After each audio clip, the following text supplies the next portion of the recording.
How you doing? I am joined by some great peeps, including the creator of this freaking readathon, Lexie, and then some of my other fabulous co-hosts, Kaylee, Lauren, Katrina.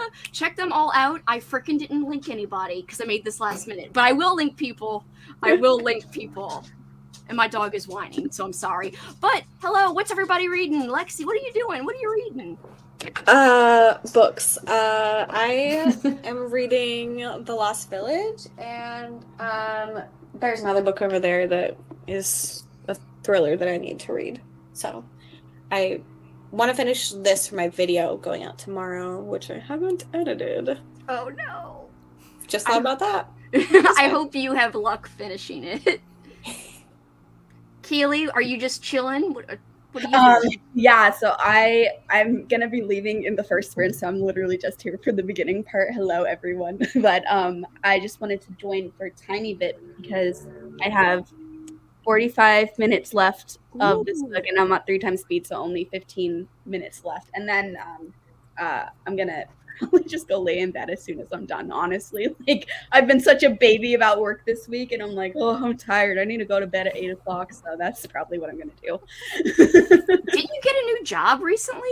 Yeah, this is the second week and of, like, a 9-to-5 type of job, and I've never one of those type of jobs in my life because I've always taught college courses, which is, like, different type of schedule, more on your own, like, time, so it's just like been an adjustment. Oh my god, I can imagine. Oh, I can't even like I used to work 9 to 5, now I work 9 to 3, thank goodness, and it's easier because it's at home. But yeah, I even said like to Paul, like, how would I ever go back to an office? Like, I don't even know. Because I mean, like, I still don't like doing 9 to 3, but it is what it is. But yeah, I'm happy you have a job though. Congratulations on the new job. Yeah, it's been going really well. I'm just like need to get used to it, but it's been going well. I just have been reading barely anything and going to sleep super early, but still being so tired. I don't know. It's only like a week and a half in though, so I'm sure I'll get used to it. But right now it's just been tiring. Yeah, totally understandable. But I think you'll adapt. You're strong. You're awesome. And like my coworkers are all awesome and everything, and I like the actual job itself. So everything will work out, and I just need to stop being a baby and I'm so tired. Trust me, I understand though. I can relate like 100%. You're speaking to my soul right now. Katrina, what are you reading and doing? I am starting Death Note, or I started Death Note earlier. Yeah, volume 1. I was reading that other book, but I switched. So, for mysterious reasons. I wonder why. Lauren, what are you doing? That was a quick pivot. So late last night, for also mysterious reasons, I finished another book. It was extreme horror, so I'm like, okay, do I really want to dive into another kind of intense one? But I'm going to be reading Brother. I'm really going to read it this time. My second attempt this month. So. I know. Did you end up liking that other one? Do you like the one you were reading? The extreme horror one? Yeah. Yeah, it's intense and gross. Because I like on your stories, I saw like your comments about it, and oh, I'm sorry, he's distracted. Are you wearing green pants? No, wait, no, they're black. Oh, something. It looked like you were wearing green pants. It's because my light is green above my head, so it's probably reflecting. Stop. Kelsey's just rocking green pants. Yeah, like I'm wearing green. Like it would fit your vibe. It would actually. I love St. Patty's Day, but like green is more than St. Patty's Day. But whatever. That's what I like associate with because I love that holiday so much. But Lauren, I really hope you actually are able to start Brother because I freaking love that book. It's so good. That's what everybody says. Like that's why I was reading it for like a vlog about like horror tube favorites. So I gotta read it. Yes, that's gonna be fun. And in case anyone's curious, I'm trying to finish up You've Lost a Lot of Blood. It's my first book by Eric LaRocca. I probably am saying it wrong. I'm so sorry. I'm bad at that kind of stuff. I really am. I swear. I hate that I'm like that, but it is what it is. I also think I'm gonna start another book after I'm done this one because this one's not long, and I have audio, and I think the audio is only like 45 more minutes, so I could definitely start another book tonight.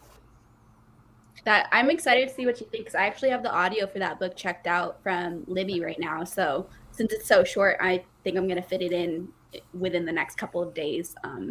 But I mean, I'm going to read it no matter what, but it's always just more fun knowing everyone's opinions about it to see where you kind of line up. I'm liking the audio, but like in terms of the story, I'm still confused on what's going on. Like I get the basic gist, but then I don't know. I'm waiting for something to come together. I like the weirdness of it, but like, Yeah. I just need it to come together. That would be a weird one to listen to, I think. It is. Yeah. personally. But I'm reading I read along it with it. physically. That Yeah, helps same. to read along with it. I I feel heard like I that should be- book. Sorry, I heard go like ahead. you need to wait a little bit. People say like it comes together at the end. I hear people say a lot. Okay, because that would be great. Because if I just have to wait till the end and it comes together, then I'm like, okay. Right now, I'm just like, I'm confused and I don't know why. I think Kaylee would like it though, because Yay. there's like a bit of like academia stuff in it, like being critical of it a little bit. Like it's Cool. interesting what that book does. I read his other what is Sorry, I We mean, Need to Do Something? Is that no? Is Yeah, that, yeah, I think that is it.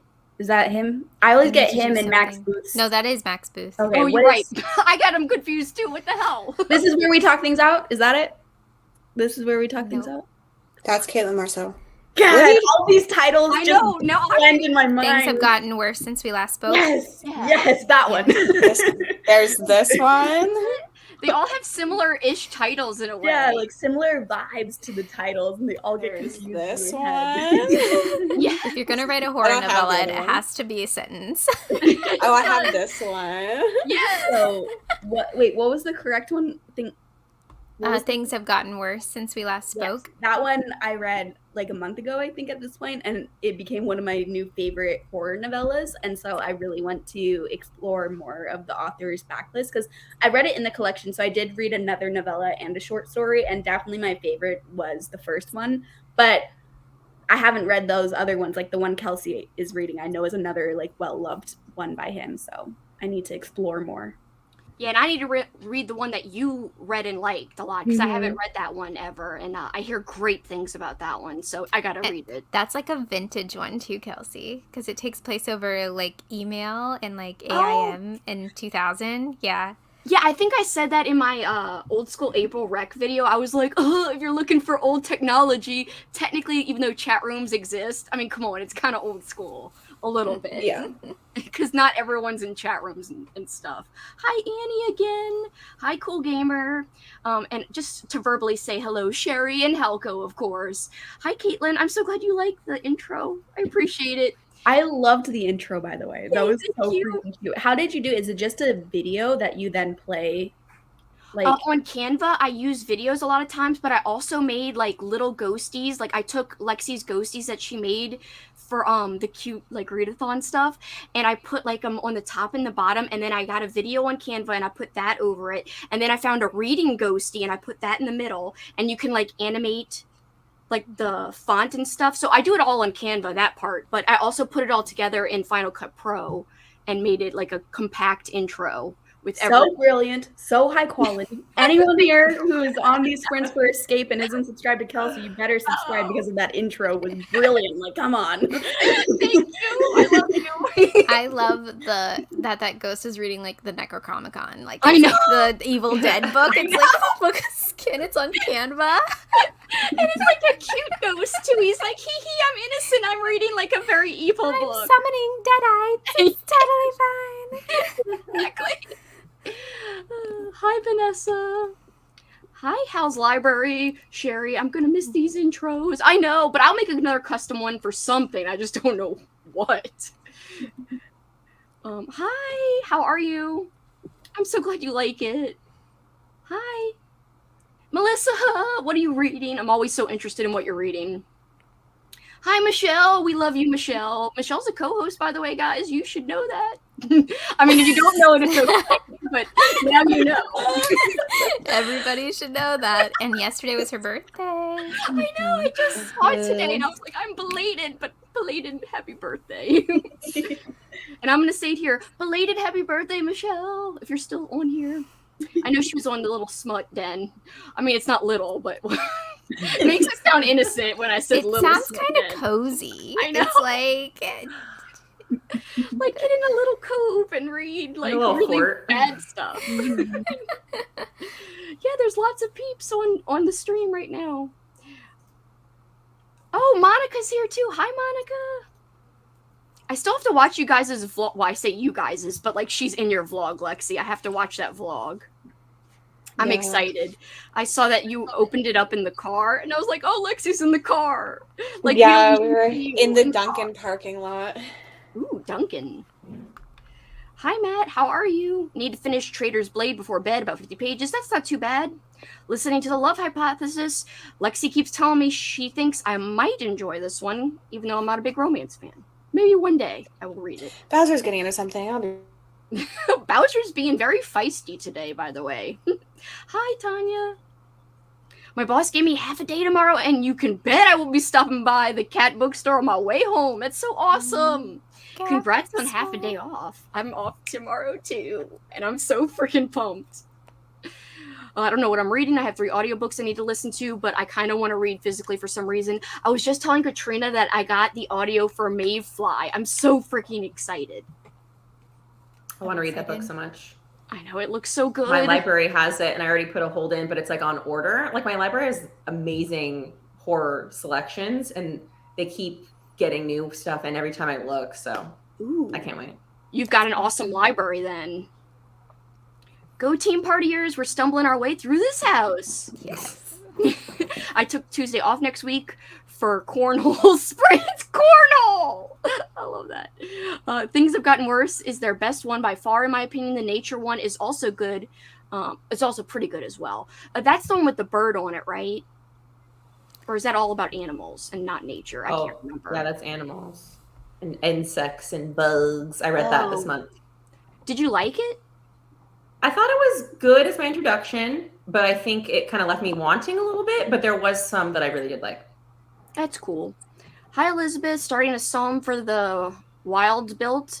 Hoping I like it. I'm not huge into sci-fi, so we will see. I like it so far. Well, I'm glad it's off to a good start for you. It's not like super sci-fi, so you could like it. It's very much, I feel like, more like a cozy story than sci-fi. It's definitely sci-fi too, don't get me wrong, but I feel like someone that really likes cozy type of books, I would recommend that book to them. It doesn't matter whether or not they like sci-fi to recommend it. Does that make sense? I hope it does. That does make sense. Yeah, it makes perfect sense. Ooh, someone is asking for your help, Katrina. Sherry needs help. I'm not sure like what type of horror you were thinking of, Sherry, but I would just thought of this really short novella by Caitlin Marceau, because we were just talking about her, Magnum Opus or Opie. It's like a Telltale Heart retelling, and it's like 65 pages, and it's on KU, and it was really good. I read it in one sitting. So. Ooh, that sounds awesome. I like how it's a you retelling. recommended that. It does sound like something you would like, Lauren. I mean, if you like, I know you like Poe, so that would pretty much go perfectly. I think it was in your slasher recommendation KU video, right? Not this one. It's not necessarily a slasher. It's more of like a psychological one. There's Triple Axe. Oh yeah, that one. Yeah. That one. That one's really fun if people are looking for a slasher right now. It's very short too, and it's like porn stars are being targeted, and it's really funny, like as it all takes place like in a porn situation. There's just like some funny kills and stuff in it, and like the response from the actors are like, what the heck do we have to do? Like, it's so great. It's so great. The title's really great too. It's like a oh my pun. god, I just got it. Yeah. Okay. I was 8 years old. So isn't that by Judith Sonnet? It's something Cole. I thought that one was by her for some reason. No. It's you're thinking about Chainsaw Hooker. Yes, that is what I'm thinking of. That is exactly what I'm thinking of, yes. And I did just buy one of her books that I heard Amy talk about, Splattersaurus. I was kind of mad Amy read that without me. I was like, how dare you read this without me? I'll read it with you if you want to read it next month. I'm trying to fit it in for the slashers I'm doing, but we'll see. It's very short, but I'm sure I didn't need to buy it. I think it might be on KU, maybe not. But anyway, I did not need to buy it, but I was like, bitch, whatevs. I'm gonna, like, it's got a dinosaur on the cover. It's called Splattersaurus. I'm here for it. Any excuse, I'm in, so whatever. Hi! Starting off with How to Be a Vampire for a Prompt. Ooh, fun. Night Owl Reader, hello! Reading Death of a Bookseller, that sounds like fun. I've got a book called Booked to Die, and it takes place in a bookstore and shit. Oh, awesome. Yeah, I'm excited about it. It's been on my list to read for like 2 years. Have I read it? No. I need to read it. It's on like one of my, read these non-horror books because it's more of like a cozy mystery, and yet I still have not read it, and we're like almost 6 months into the year somehow, which is crazy to me. Yeah. I mean, I don't even know how it's almost June. It's kind of scary. Hi, I feel like it's too early to read Smut here, but I'm about to start a Sophie Lark. I hope you like it. I love Sophie Lark. Which one are you starting?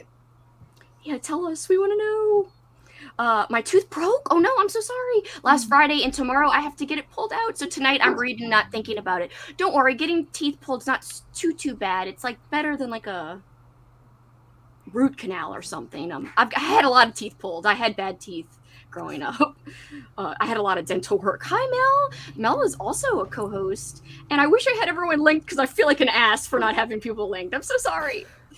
It's Ooh, okay. Sherry's gonna read it. Speaking of horror novellas, I just got Blanky and Sour Candy. I gave those both 5 stars this month because I was blown away. Blanky is such great horror. I think that was one of Kaylee's like top favorite horror books, right? Blanky. Yeah, I freaking love Blanky so much. It like really affected me like emotionally when I was reading Blanky. More like it was fun, a fun story, and it just like hit me hard too. It was good. It I'm really gonna hit me try hard. to read it this. Go ahead. Sorry. I'm gonna try to read it this weekend.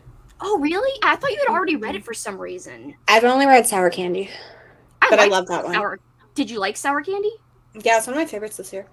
Yeah, I gave them both 5 stars, and I was like, how is this possible? But I was very happy with it, so. It's grief horror, right?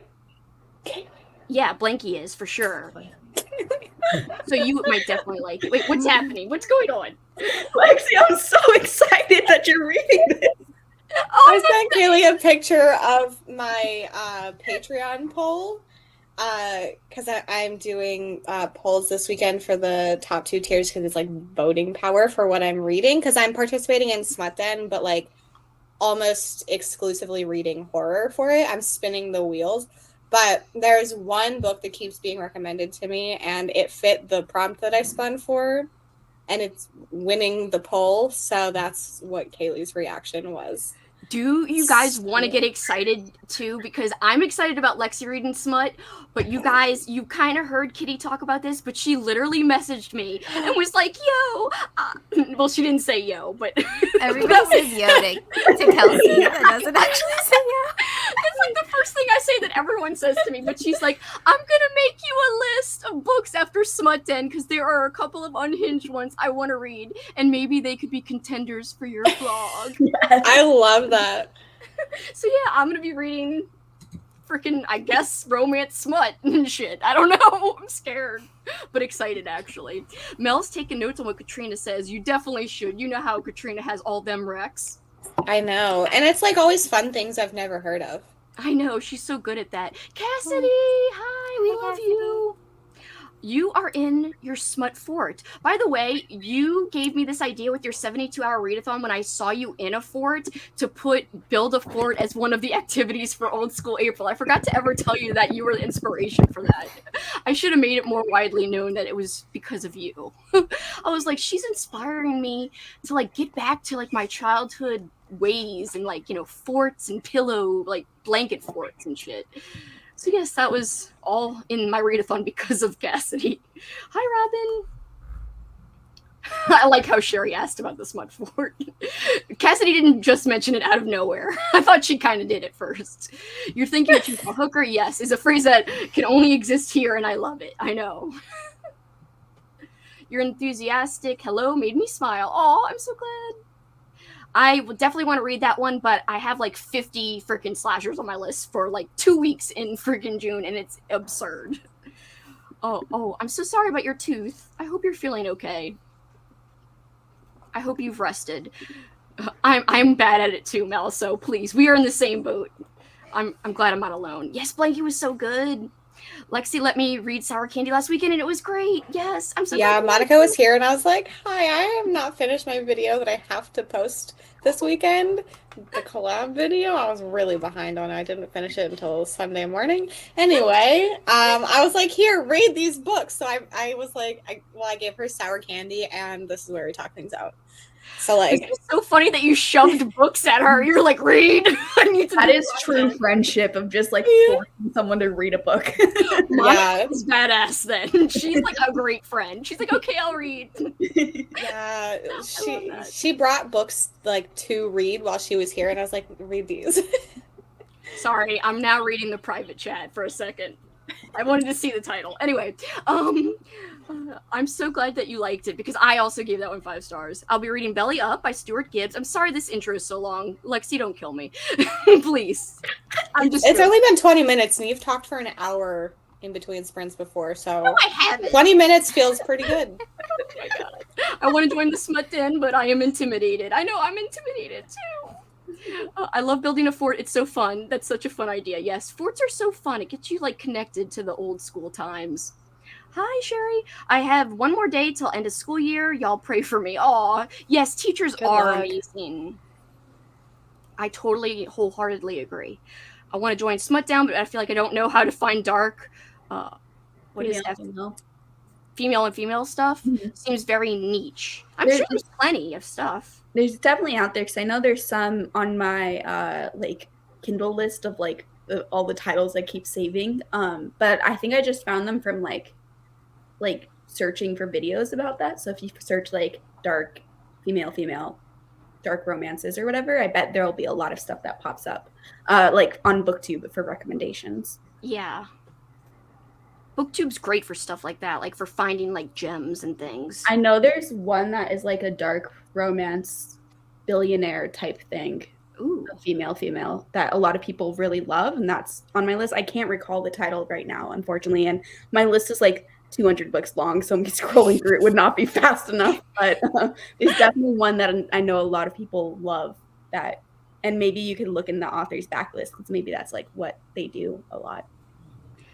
200 books long? That's epic! That's so hardcore in the best way. I mean, it's just so easy. Like, so many people recommend the stuff, and then because it's like on the Kindle app, you can just see your Amazon list. So I just always like will add the title to my list. And then I used to before BookTube. Now it's a little bit harder, but before BookTube, I would always have like one physical book going and one ebook going, and I would do a random number generator for each of them. And so I would just like generate a number and then pick that book off of my list from the stuff I've saved on KU, which it's like not just smut, but it's smut and horror and fantasy and like all that kind of stuff. But a lot of it's smut because I feel like a lot of the KU recs I was getting back then, now I'm getting more horror recs too, but a lot of the KU recs back then was like mostly dark romances. That's so cool that you did the number generator thing. I like that method because I always forget about my stuff on KU, and I'm like, damn it, like, or my stuff on my Kindle in general, and I'm like, I gotta freaking remember to read this stuff. Yeah. I gotta do something like maybe do a generator and like make myself read one and remember what I have. I'm reading There Are No Saints. Sorry, it wouldn't let me send that. Like, it knows it's smut. It knows somehow. It's the bots. They can tell. Hey, Melissa, I'm reading the Book of the Most Precious Substance by Sarah Gran. Sarah Gran, didn't she do, Come closer. That's like one of my favorite reads of this year. I freaking love that book so much. An easy 5-star. Like, when I was finished, I was like, 5 stars, like 1,000 times over. Wait, Kelsey, what's your favorite book of the year? Oh, I don't even know. I've had a lot of great books this year, and I had a lot of great books this month. It's kind of scary. Like, how do I decide? Come Closer is pretty high up there, but so is that, what's the frickin' dude's name? That one with the dog on the cover. Gus Moreno. Oh, This Thing Between Us. Yes, I loved that one so much too. But I also loved A Head Full of Ghosts. That was amazing.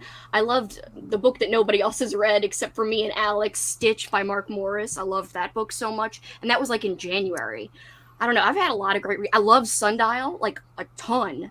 Like I knew that was a 5-star, like freaking 15% in, 10% in. I knew it was a 5-star. That would be pretty high up there. That would make Lexie happy.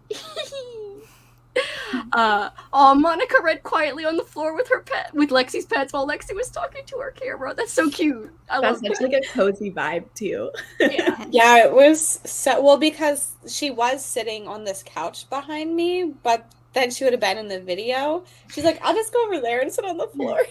It would have been funnier if she was just in the background of the video. I told her she could saying stay nothing. there. She should have been back there being like I know. peeking out from a book. That would have been fun. I think you can filter KU romance by gay or sapphic. Oh, that's a cool feature that I didn't know about. Hi, Amy. We love you. Hope you're having a good day. Amy is also a co-host too. I am an out-of-job teacher. It's really difficult to find a job when you want it to be a full-time job. You can only teach a few subjects, and you're better at teaching at a certain age group. Yeah, I can imagine that might be difficult. Teachers unite. Yeah, then that's Lauren commenting that. Yeah, my internet's been acting up, so I don't know, my voice probably sounds super delayed or whatever, but yeah, teachers, we're almost there to summer. I bet you summer's like such a great time for everyone who's a teacher. They're like, yes, please. Oh wait, I didn't mean to do this. Sorry, Amy, I'm going back to you. I just finished editing, so now I can read. I'm reading Night of the Living Trekkies. I'm starting that like Sunday night at the last minute because I'm going to use audio and I'm going to do it quick. Not that I'm not looking forward to it. I'm not in a zombie mood this month. I'm really feeling that zombie fun. Just checked out Sour Candy. It sounds interesting. Yes, it was really good and freaky and creepy.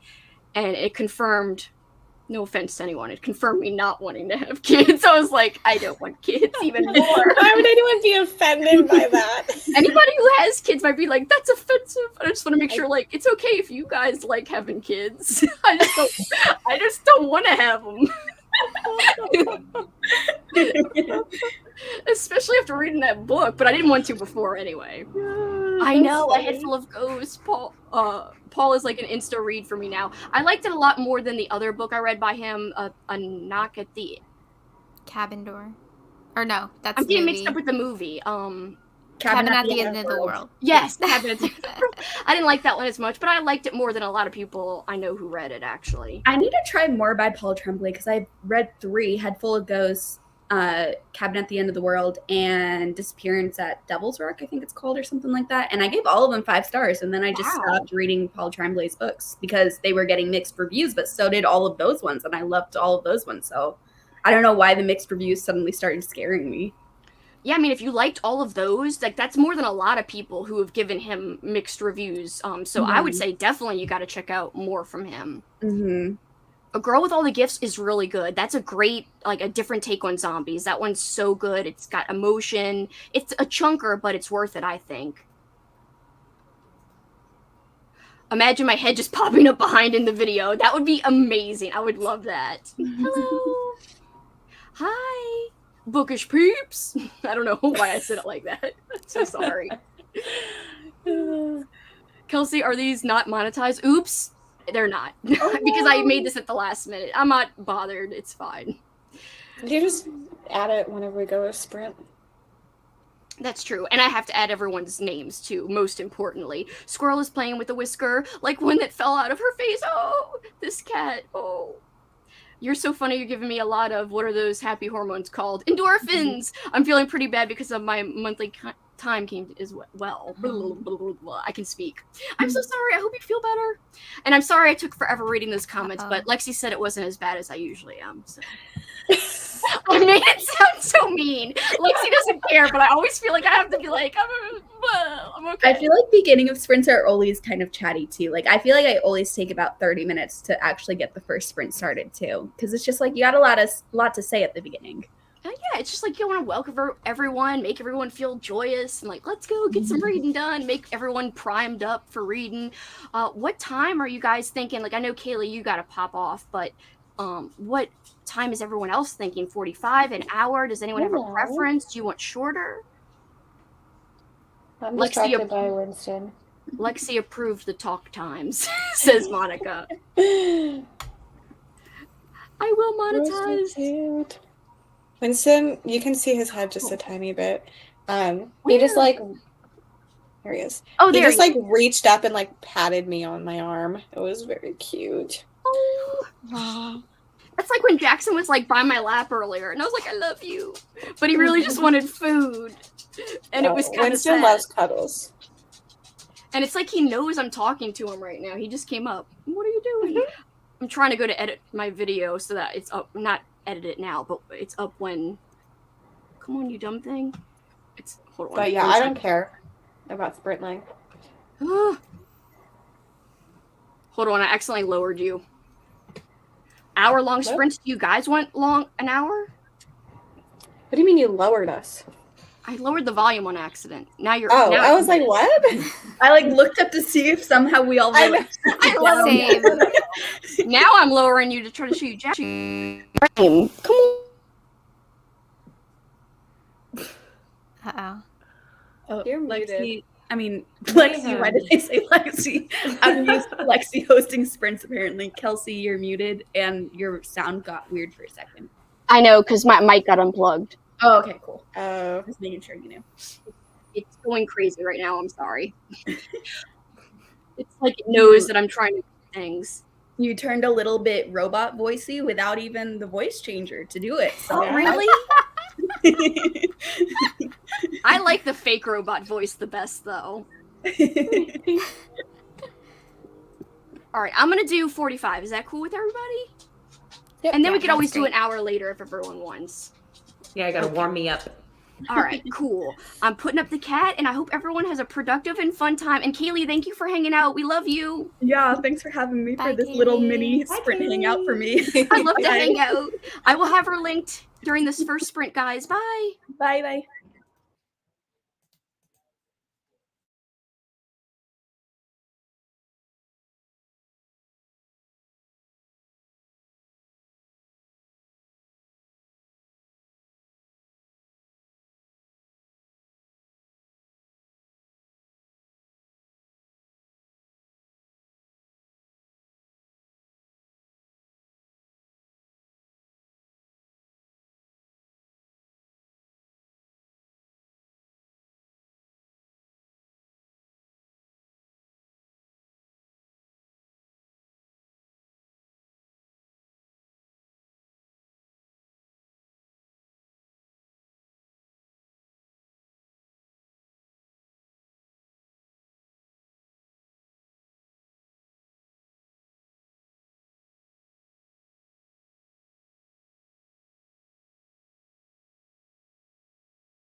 Hello. How did everybody do? Let me get this cat off of here. Get out of there. Why bite me? I was trying to unmute myself, and he kept bumping my hand, so it would like scoot over, so I couldn't unmute myself. He's trying to sabotage you. He wants pets. That's all he cares about. He's like, only put your hand on my head, thank you. Well, he deserves a good head scratch, so. Mm. Oh yeah, totally cool, Katrina. I just read your private chat. I don't know why I always like tell people like out loud, like respond to them out loud. I'm so dumb. Whatevs. So did you read it, Lexie, or did you just relax, or? I was just here. Yeah, I didn't do much either, to be honest. I was just kind of hanging. Paul was like, "Oh, we get to have a few beers later," because he's got the superstition his team is playing, the Celtics, and last time they won, he drank a beer, and he's like, "I've got to keep drinking this beer," and he's wearing the same shirt as the other day. So I'm like, "Okay, if it works, knock on wood." So I'm like, "Okay." In the that's spirit, a fun superstition. Yeah. No, it's like I have to drink a beer. Like, and it's what actually does it taste it's like? Sam Adams, which is from Boston, so it's specifically like up there beer for luck. Nice. So I talked to Alex a bit, and then I made it this far into Death Note. I feel like I've read this before, or I watched the show, because it's like very familiar, but it's a lot of talking. I'm like, it's the action. Isn't the show popular? I think. Yeah. Yeah, I think I've heard of the show before and the manga, but I've never read or seen it. But I know people have talked about it. So is it a lot of talking in a good way or a not that great way? Yeah. It's like, it's feeling like a 3-star. Yeah. Well, I hope it gets better somehow. But if not, 3's not the worst in the world, I guess. Yeah. Lauren, I saw you brushing reading Brother. him? Oh, sorry, Lexie, what? Is it too loud if I brush him? No, it's soothing. It's like ASMR. Oh, I was okay. literally just about to say that. Sometimes YouTube, sometimes StreamYard will like prioritize random sounds and you can't hear anything else. So I just wanted to make sure it wasn't. Don't eat your own hair. I will sometimes like read while listen to ASMR sounds. So keep it coming. This is exactly my ambiance. I just brush Winston the entire sprint. I saw you reading Brother too, Lauren. I saw the evidence. Yes, I finally cracked into a whopping 9 pages, but I'm liking it. I like the premise of like a murderous family, and then the premise says one of them isn't like really down with it. So I like that. Me too. And then I wrapped up this like a middle grade book. It's called Dear Mothman. It's so cute, so heartwarming. Exactly the book I needed as like a palate cleanser for the extreme horror book I was reading, which is kind of similar to Brother, but it's like more of a found family of torturers and killers. Oh. So I'm ready. Dear Mothman? It's cute. It's adorable. Yeah, it's about like these 6th graders and just like this one 6th grader just like kind of processing through like letters and like what Mothman means to them. Like, is this cryptid real? Is it not? It like kind of speaks to their experiences as like a young trans child trying to figure things out. I might add that to my list. I'm supposed to do like a Mothman reading vlog, which I still haven't done. Read this one. Read this. Yeah. Is so cute. It's so heartwarming. It could be a really good palate cleanser, depending on what else you're reading. I don't know if are there hardcore Mothman books? Like they're not extreme? hardcore, but Okay, there's just like a number of different Mothman books, and I was like, how fun would it be to read more than one? And I love the Mothman Prophecies, the movie, like a lot. So I thought it would be fun to like actually read the book that it's based on, and also read some fictional. I mean, I'm not 100%. I don't know what to feel about the actual Mothman Prophecies, the book, because it's supposed to be nonfiction, technically. When is this vlog happening? Because I secretly am kind of building an infatuation with Mothman. I don't feel like it's real, but like I love the idea of it. Yeah, me too. I think it could happen in July or September, or at the very latest November. November, Cool. I've got nothing going on. Like I'm gonna be mood reading, and at the end of the month, I'm definitely doing like some romance. For another Christmas romance vlog, but so maybe November might be a good month actually for it. So Mothman. Yeah, Mothman November, even though the alliteration's not there, like Mothman May would have been fine, but I didn't do it. I always think of that statue in Pleasantville or whatever, Point West Pleasant, I Virginia, think it's Point called? Pleasant, and I always think of the statue with like the butt being like so like pronounced. I have got to look this up. It's I think BuzzFeed did it. It's creepy. It's so The- creepy. The cool boys are like, look at his butt, and I was like, I didn't know his butt was like that on the statue. I have to They Google did a this video, now. yeah. Hold on, Mothman statue. Okay, he looks intense. Why do they have this? It's like the It's artist scary. was like, okay, I'll make Mothman statue. Wait, Legend they of the literally Mothman. someone just took a picture of his butt. Well, I mean, it's his whole back, but I am focusing on the butt. Mothman Smut. Yeah. Yes, where's the Mothman smut? It has to Well, exist. There is nothing in the front, so I don't know. Oh, it for sure exists. Amy just read it. Really? She did? Yeah, the second Oh, yeah, Morning she told Glory me. milking farm is Mothman. Oh, yeah, she told me about I that. want to read that.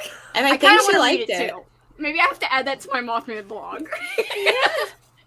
gonna have like 10 Mothman books and they're going to be so random. Oh my god.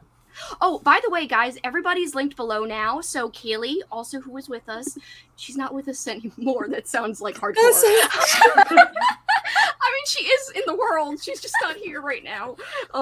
She is linked below. I'm glad she's in the world. Let's just say that. We did not do a 15-minute sprint for Froggy, but maybe in the future, at some point, I'll do 15 minutes for Froggy. Hi, Cat. Hi. What was I gonna tell you guys? It was something funny. I forgot what it was. Now it's gonna bug me all night. You know when you think of something and you really like want to tell like your friends about it, and then you can't remember it, and it's really annoying. After finishing the library today, every muscle is sore, but hopefully I can manage to move my eyeballs to read Golden Girls forever in the next sprint. Fun.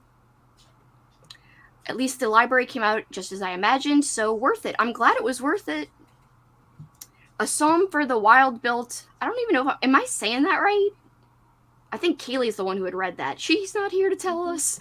A very cozy read. Kaylee was right. I think cozy with some sci-fi elements are for me. Oh, cool. Just 15 pages left in Trader's Blade. Awesome. Hello, everyone. I came in late. I am reading The Ballad of Songbirds and Snakes. Sounds like fun, John. Welcome. Read the first chapter of Magnum Opus. Really like it, but kept falling asleep because I'm exhausted. Oh, Sherry, if you need to go get some rest, get some rest. That is what I told Lexie. Because she definitely looks like she needs some rest because she has a headache. Yeah. Got to 25% of Trekkies. Might switch to Pinata next sprint. Ooh, fun. I am so behind on Pinata. And now I've requested for the first time in a long time stuff from NetGalley. And I'm feeling pressure. Like I should get to that sooner rather than later. I will say, I'm very excited. They gave me, I got approved for the audio for Monstrio. Even though I'm reading it physically, I'm already 60% in physically. But I'm like, the audio, yes, I love it. That has to be one of my favorites of the year. That was such a good book. So far, I'm in 60%, and it's so good. I stayed up till like 2:30 a.m. last night reading, like in bed with my Kindle, that book. It's so good. But yeah, I'm gonna switch to audio whenever I pick that back up. Just because now I have it, so might as well use it. But Pinata, I have that audio, and I have not started it. Finished walking, watch my video once more before uploading. Need to create the thumbnail. Thumbnails take me forever, it feels like. I don't know why. Liked the Death Note anime. I've never read the manga. Forgot I had sprints up on my laptop and I was in the other room and heard talking for a second. I thought someone was in my apartment. I hate when that happens. When, I remember when I forgot what happened. I was in another room and I heard people talking and I thought the same thing, but I got even more scared because I was like, oh, and I totally just completely forgot. And I thought I shut down my computer and that's what freaked me out. It was like, I totally shut that down. It was almost like a ghost situation. More than people in my apartment. Thanks. Started Night of the Living Trekkies, hoping to get that completed before Kat's book chat. Kat's book chat, I'm going to be on with her. It's Tuesday night. Sev!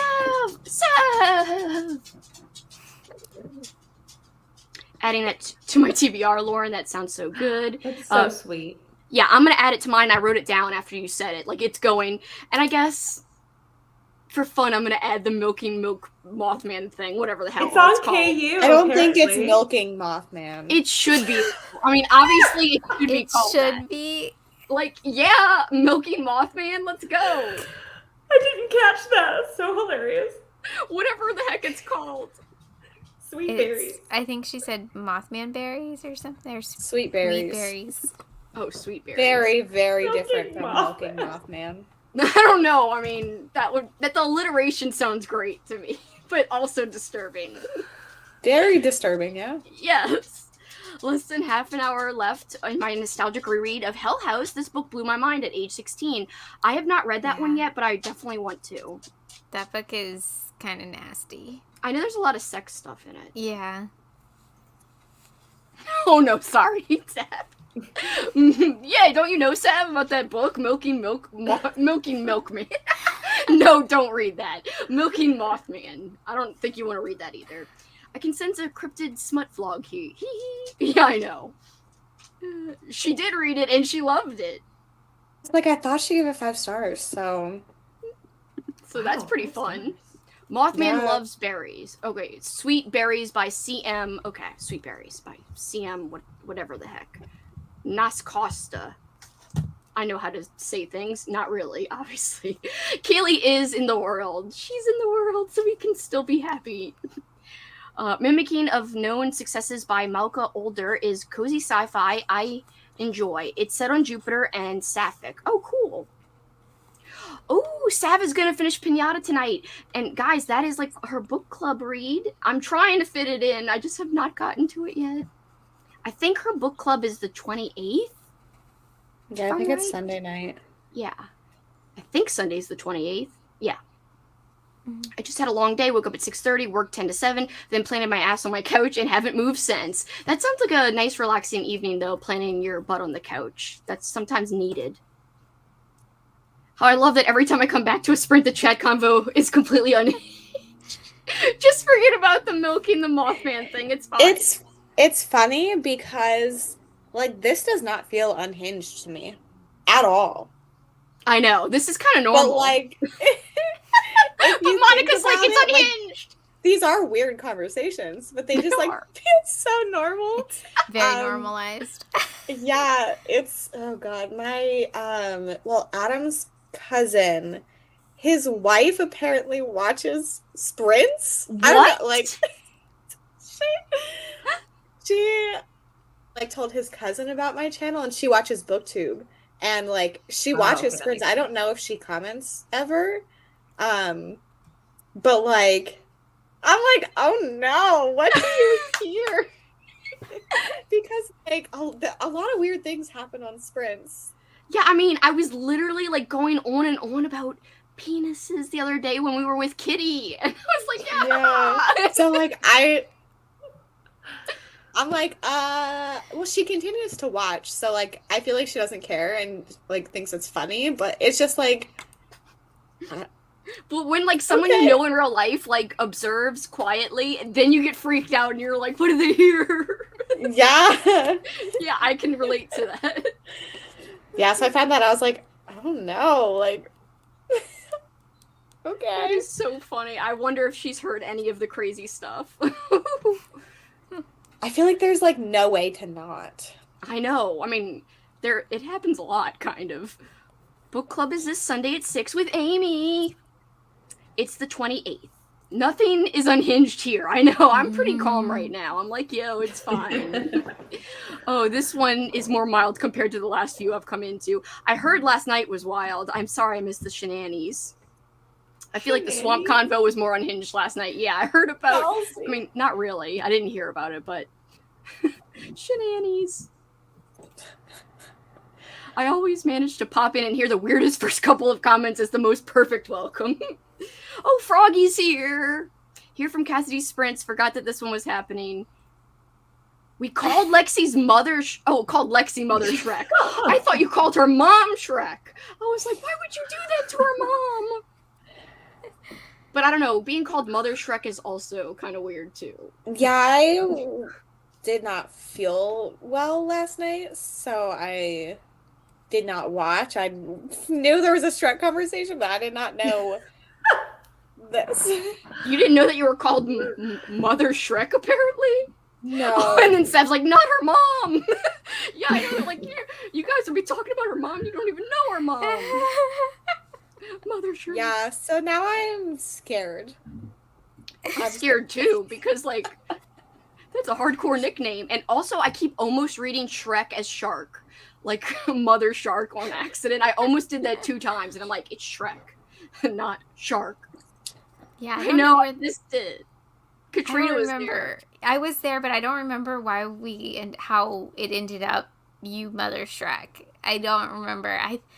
It was like maybe because like cult leader, like mother. Oh yeah. Like mothered, and then it ended up there. I've been calling Lexie a cult leader all like some of the month, and I did say worship Lexie at the end of my last vlog. Yeah, you did. Not everyone caught it because some people were going to the next thing, but at the very end, worship Lexie. It was so funny. That was so ridiculous. Subliminal messages. I remember the brows though. Yeah. I literally worship Lexie. I was like, worship Lexie, and then I said, haha, just kidding, and then I literally put a graphic that was like, not kidding. So I had fun with that. Like that's Secret Satan vlog. I had a little too much fun with that. That was a good time. Reading The Marigold and Black Buck, slowing down my reading, but enjoying them both a lot. I'm glad. Sometimes it's nice to slow down, you know? I've been rushing a lot through my books this month, but I've still been enjoying them, even though I've been kind of going faster. It's so funny because I don't want to give too many details about the behind the scenes things, but like things had to be altered because we would have been done in 2 weeks because so many people are reading way more than they signed up for. So like everyone's like, oh my god, I'm like reading so much and I'm not functioning. I'm like, if everyone would have just read what they signed up for and what they normally read, we would have been good. I don't know how it happened. Like, I didn't aim to read more than what I usually do. Yeah. It just kind of happened like on a I think it's just like the excitement of it, and like it's totally fine because I can just like update things behind the scenes, and like obviously I'm not changing like a specific team's progress. Like everything is the same, like percentages and like numbers and things. But yeah, it's been interesting. We have read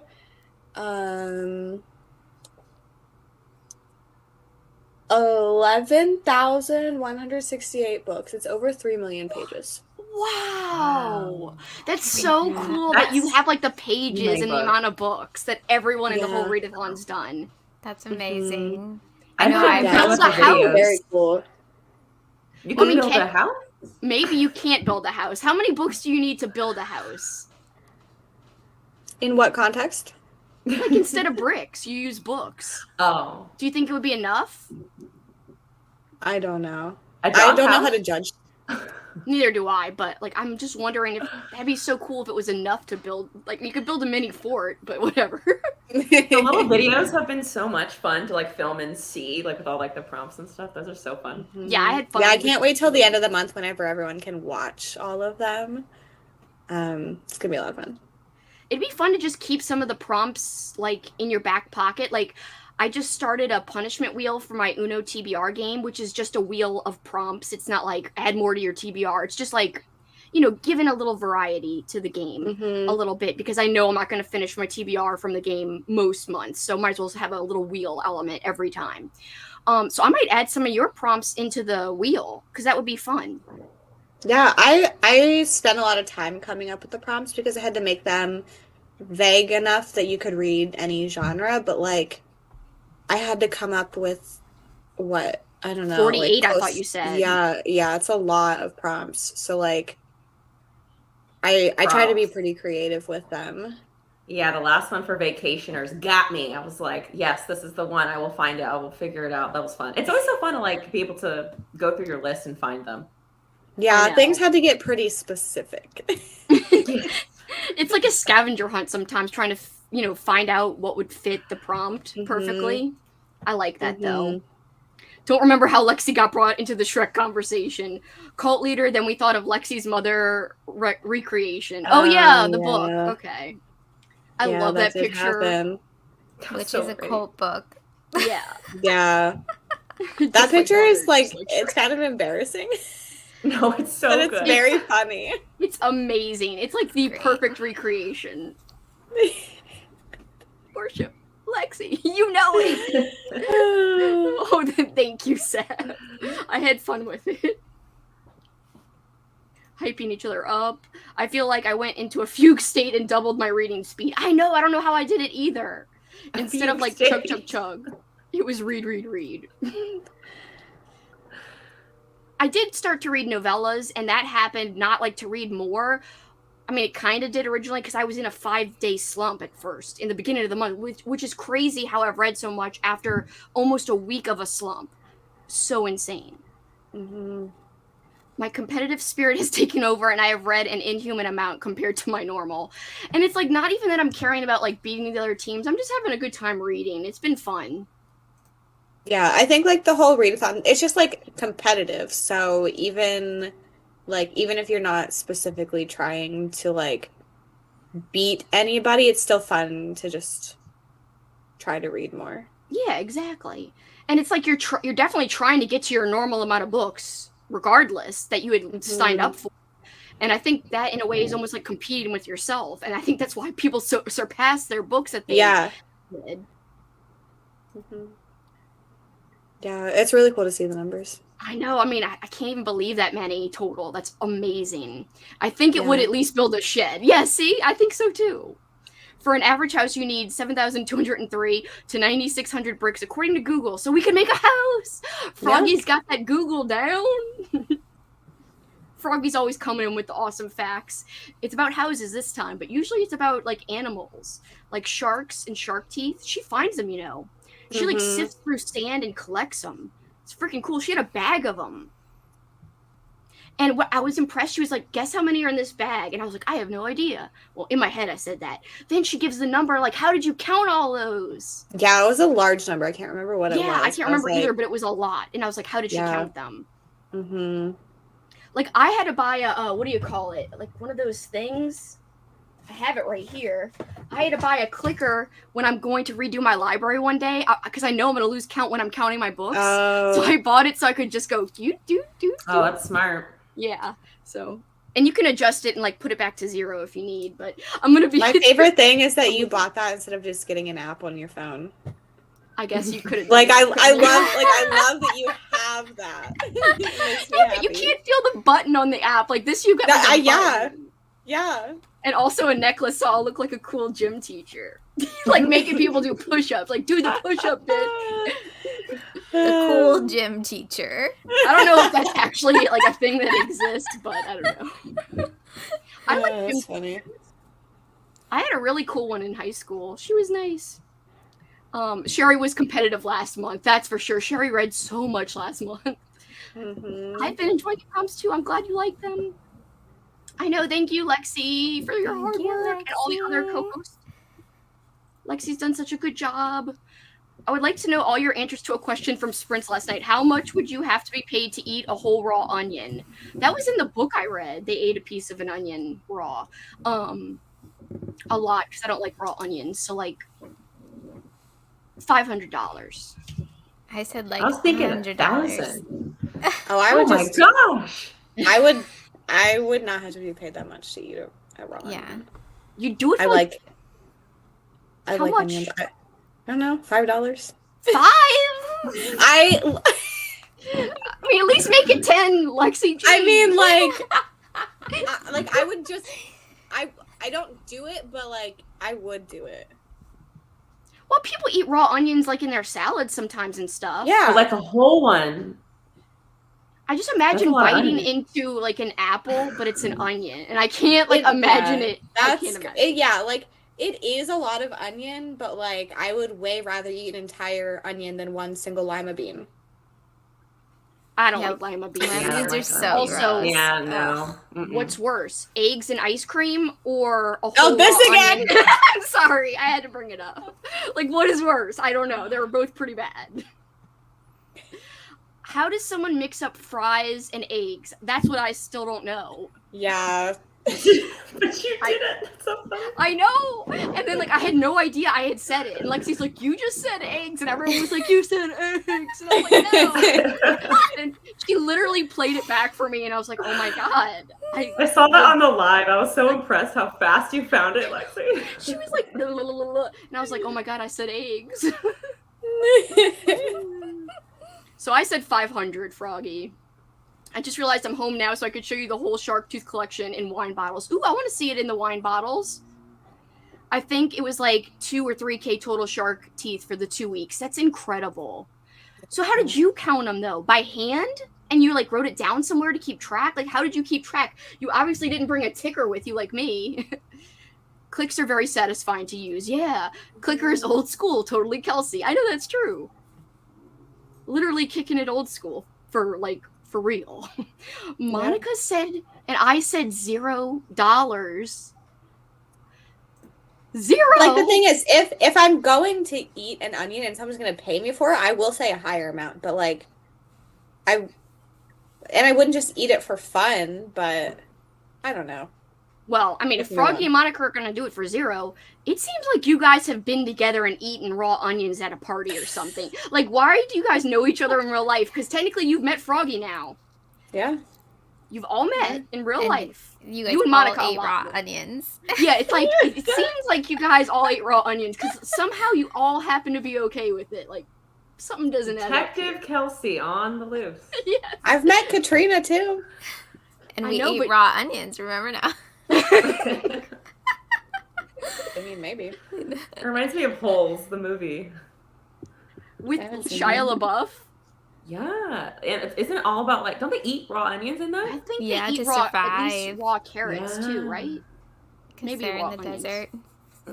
It's been so long since I saw the movie, or like I did read the book in I think middle school or something. Sav said $1,000. That's what I say, too. I said 500. Make it a That's a Holes reference. I don't remember that. Oh my god, I need to like recheck it out. I love when Sav just says what. I am so picky, but for some reason I really like onions. Wait, are we talking like a white onion, like the sweet onion, or a red onion, or? Well, she didn't specify. Onions? Froggy did not specify at first when she asked. So Froggy, were y'all talking about specific onions, or? Because I don't like red onions as much. Yeah, they're a little. So that one I would have to be paid more. Yeah. Yeah, and could you get away with eating a small, like what are they called, Vidalia onions? Those are tiny, I think. A shallot.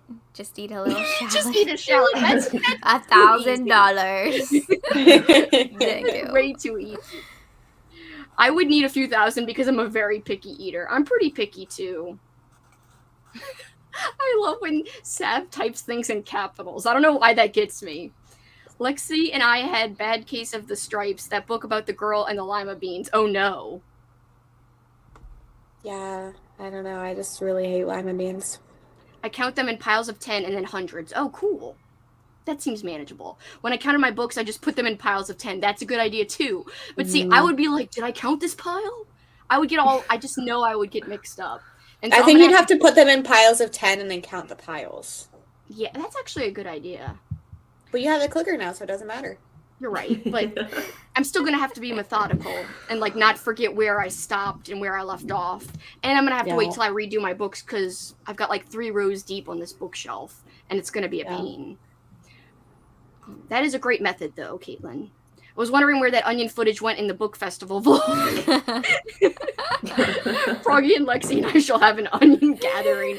Onions and peaches equals sploosh. Oh yeah, I remember that now from the movie. I think I was picturing like a giant white onion. Yeah, I'd do it. I read and watched Holes last month. I had forgotten how good it actually was. It really is good. I remember loving the book, and that was back, like, I was not a reader as a kid. And I liked that as, like, a young adult, older kid, whatever. Can't remember the age, but I remember liking it. Okay, well, we're all caught up. I know that Katrina was going to bounce and Lexie was going to bounce. And Lauren, don't feel obligated to stay if you also have to bounce. But because I could be solo. I'm always. Some people don't like being solo, but I'm okay with it. But if you want to hang, I'll you're hang more out. than welcome. Okay, cool. I'll hang out. All right, well, I just want to let everyone know once again, if you've been here the whole time, please refresh, because you can see Lexie, Katrina, and Kaylee, who was here. You could see them all linked, plus all the other fantastic co-hosts who are also in the chat. Plus Lauren's down there now too, and she'll be staying though. But like Sav, who is in the chat, freaking Cassidy, Mel, all kinds of peeps were in the chat, and they're linked down below too. So please, please, please check them out. All these people have fantastic channels, and really glad to be part of this readathon with them. And thank you, Lexie, for organizing everything and for hanging out tonight for a little while. Of course. Before we go real quick, 45 or an hour, Lauren, what's your preference since you're staying? I could do either one, an hour. Sounds All right, good. let's do an hour just because I feel like I'm behind. So let's do an hour and like really get productive if we can. Yeah. Bye, guys. Thank you, Katrina. Thank you, Lexie. Bye. Bye. Thanks, bye. Good night.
Welcome back, everybody.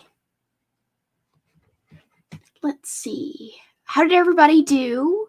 I barely read. I did plan some slasher movies I'm going to watch for my slasher readathon. Which ones? I am choosing to watch Prom Night. I've never seen the original Prom Night ever, which is crazy to me.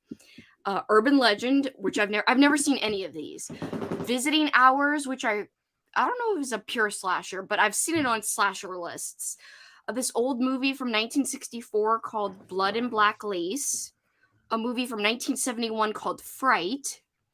Blood Rage from 1987, and a book I found out about from Cameron Chaney, Hello, Mary Lou, Prom Night 2 from 1987. I hear that one's kind of bonkers and fun and funny, but the rest I think are serious. Gosh, a serious slashers. I was gonna watch I Know What You Did Last Summer because I feel like I've watched that a million years ago. Same like here. not as an adult. I don't really remember it as an adult either. Maybe I should add that one too. But yeah, right now I'm just keeping it kind of small. And then if I feel like I'm getting through the list, like when we're in June, then I'll add more. But I don't want to overwhelm myself and like put 20 movies on there or something. Is it for the whole month or just like the week? I was going to spread it out for the whole month, but I'm going to try to do at least one or two within the week. Gotcha. And then take my time, just because if I concentrate too much on movies, then I won't get a lot of reading done in that week. Mm-hmm. Of course, Lauren and I are talking about my little slasher Patreon readathon that's going to happen in the first 11 days of June. I'm very excited. My TBR is Killer corns. I know. Killer corns. Yeah. The whole idea is we're going to make little killer corn graphics, which I got to say, that idea, I was inspired by Lexie because she did little potato graphics that were dressed up with like hats and purses, and they were so cute. I know, I saw those too. I'm for sure doing the candy corn. I love candy corn, so I'm doing that one. It's so underrated. I know some people don't like it, but I love it. They're very delicious, but the graphics are cute. Even if you don't like So candy cute. corns, the graphics are very cute. So Monica had to head to bed, and I think Sherry did too because she fell asleep with her face on her phone. That happens to me more with my glasses. Like when I don't have my glasses on or my contacts on and I'm waking up, I'll put my phone close to my face and I drop it on my face. Yep. Because I have to hold it like kind of close to see it, and then all of a sudden, boom. Oh, I'm so sorry. How did you do during the sprint, Lauren, before we go through the comments? Oh, I did really, really well. Like this book, I don't know where it is, and I don't know why touching it helps me. But I'm reading Brother, and I'm on page, I don't know where my bookmark is. What am I doing? Okay, 57, page 57. So I got through a lot. It reads really quickly. I'm really liking the writing style. I hate the family. Yes. They are awful, and I feel so bad for Michael because you know early on his situation and then the power dynamics, and it's just like, ugh. And then he's met in the premise the girl. So yeah, I just you probably can't tell me, but like, is there a happy ending for Michael? Never mind. That book is so like emotional, but like in a whole bunch of great ways. Like it's my favorite from her out of the three I've read from that author. And Michael, yeah, he's really likable. And oh my God, that brother of his, Rebel, yeah. Yeah, Rebel is so hateable. I hate him. I So hate hateable. him. Yes, and I just like I'm already on page barely like 60, and I already care a lot about the characters. So this is my first Anya Allborn, and I feel like she does a really good job of getting you invested. So I like that. Yeah, that was my favorite part about that book. In fact, I've told people because some people put that book on slasher lists, but I think of it more like a character study. It does have horror elements. It does have kind of slasher elements, but it's got a lot of other elements to it too. I think it's kind of more of a multifaceted book than your typical slasher. So that's why I don't really put it, to me, I mean, you could define slashers a whole bunch of ways, but I think mostly when books are trying to be like a classic slasher movie, they're very much like written like a B movie would be. Yeah. You know, like written in script format, but in book format, it's written like that. So I just think it's a lot of times slashers are a lot more fun, whereas Brother is a lot more character driven and also just filled with emotion. Not all Yes. slashers are like that. Yes. And then I already have a question of like, okay, we have a character in the past with the little snippets, Laura Lynn, and in the present, we haven't seen her. So I'm like, what the hell happened to her? Does the book get more graphic? Because it's kind of like the hardcore stuff is kind of been alluded to in like the background. Does it actually get graphic? It gets somewhat graphic, but nothing like, I wouldn't call it super extreme. Like, I've seen people who are just casual, semi-casual horror lovers read it. Like, people who read other genres read it and are okay reading it. Whereas an extreme book, not a lot of people who are just casual horror readers would read an extreme horror book. So I think it dips its toe into extreme, but it isn't super graphic. Okay, cool. I just finished an extreme horror book, so I think I'm good on that. So I it's like not- the characters. Yeah, it's not that level like an extreme horror book, and not in my opinion, at least. Now, it's disturbing and emotional, I would say. But I think I'm so interested to see what you think when you finish it. I'm excited to see what you Like think. I have a very positive response. Like I'm hooked, and I think it's one of the last. I think probably will be the last physical book I read this month, and I'll like read audiobooks. So I really want to take my time because it's a little over 300 pages, and it seems like it's really easy to read. So it is, and I'm so glad you feel that way because I read that physically too, if I remember correctly. And I just remember being absorbed. It probably only took me 2 or 3 sittings because when I'm into a physical book, it just doesn't feel like work. It feels easy. yes. So I love that. I'm so happy for you that you're enjoying it. Me too. The golf cart people were actually cheering us on during the onion eating. That's hilarious. I forgot about our whole onion eating scenario. I'm coming out of a bit of a slump. Oh, I'm sorry. Slumps are the worst. I had one too at the beginning of the month. Read so much at the beginning that I burnt myself out a little bit, but I'm getting back into it again. It's always okay to take a break. If you're feeling burnt out, I think that's like your mind's way of saying like, oh, just take a little break, step back a second, and just relax and try to take things in, take a little break. At least that's how I think of it. Hello, everyone. Hi, Brittany. Just got done with dinner, dessert, continuing on with Honey Girl. Ooh, dessert sounds good. Probably won't be reading. Oh, I hope you're feeling okay, Rally. I'm so sorry you're having pain still. That's the worst.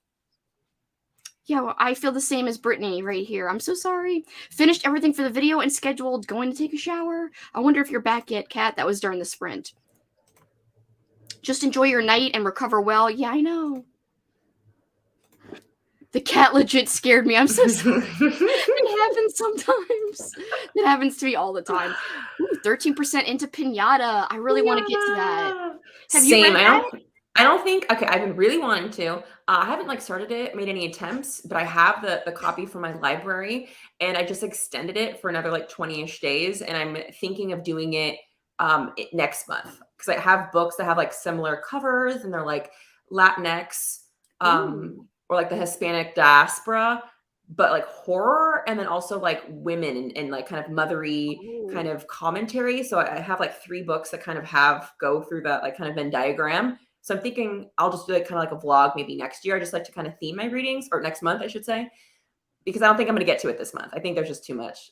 You and I are so alike with the theme thing because, as you know, I love a good theme. It's just how my brain works. Honestly, me too. That's why Old School April developed, and I was like, everything in a month. Old, like nostalgic, all concentrated in a month. That's why I do like I'm also a seasonal reader, and that's partly why, because it's like a theme. So it's cold outside, I read cold books. When it's Halloween outside, I read Halloweeny books. Like, so it kind of goes with the seasons. When it's hot, I love reading summer horror. But like that's why I want to do the Mothman vlog, because it's a nice little theme, and I love freaking themes and just like going all in. And I know you are the same way with your vlogs and your like thematic reading. I love that.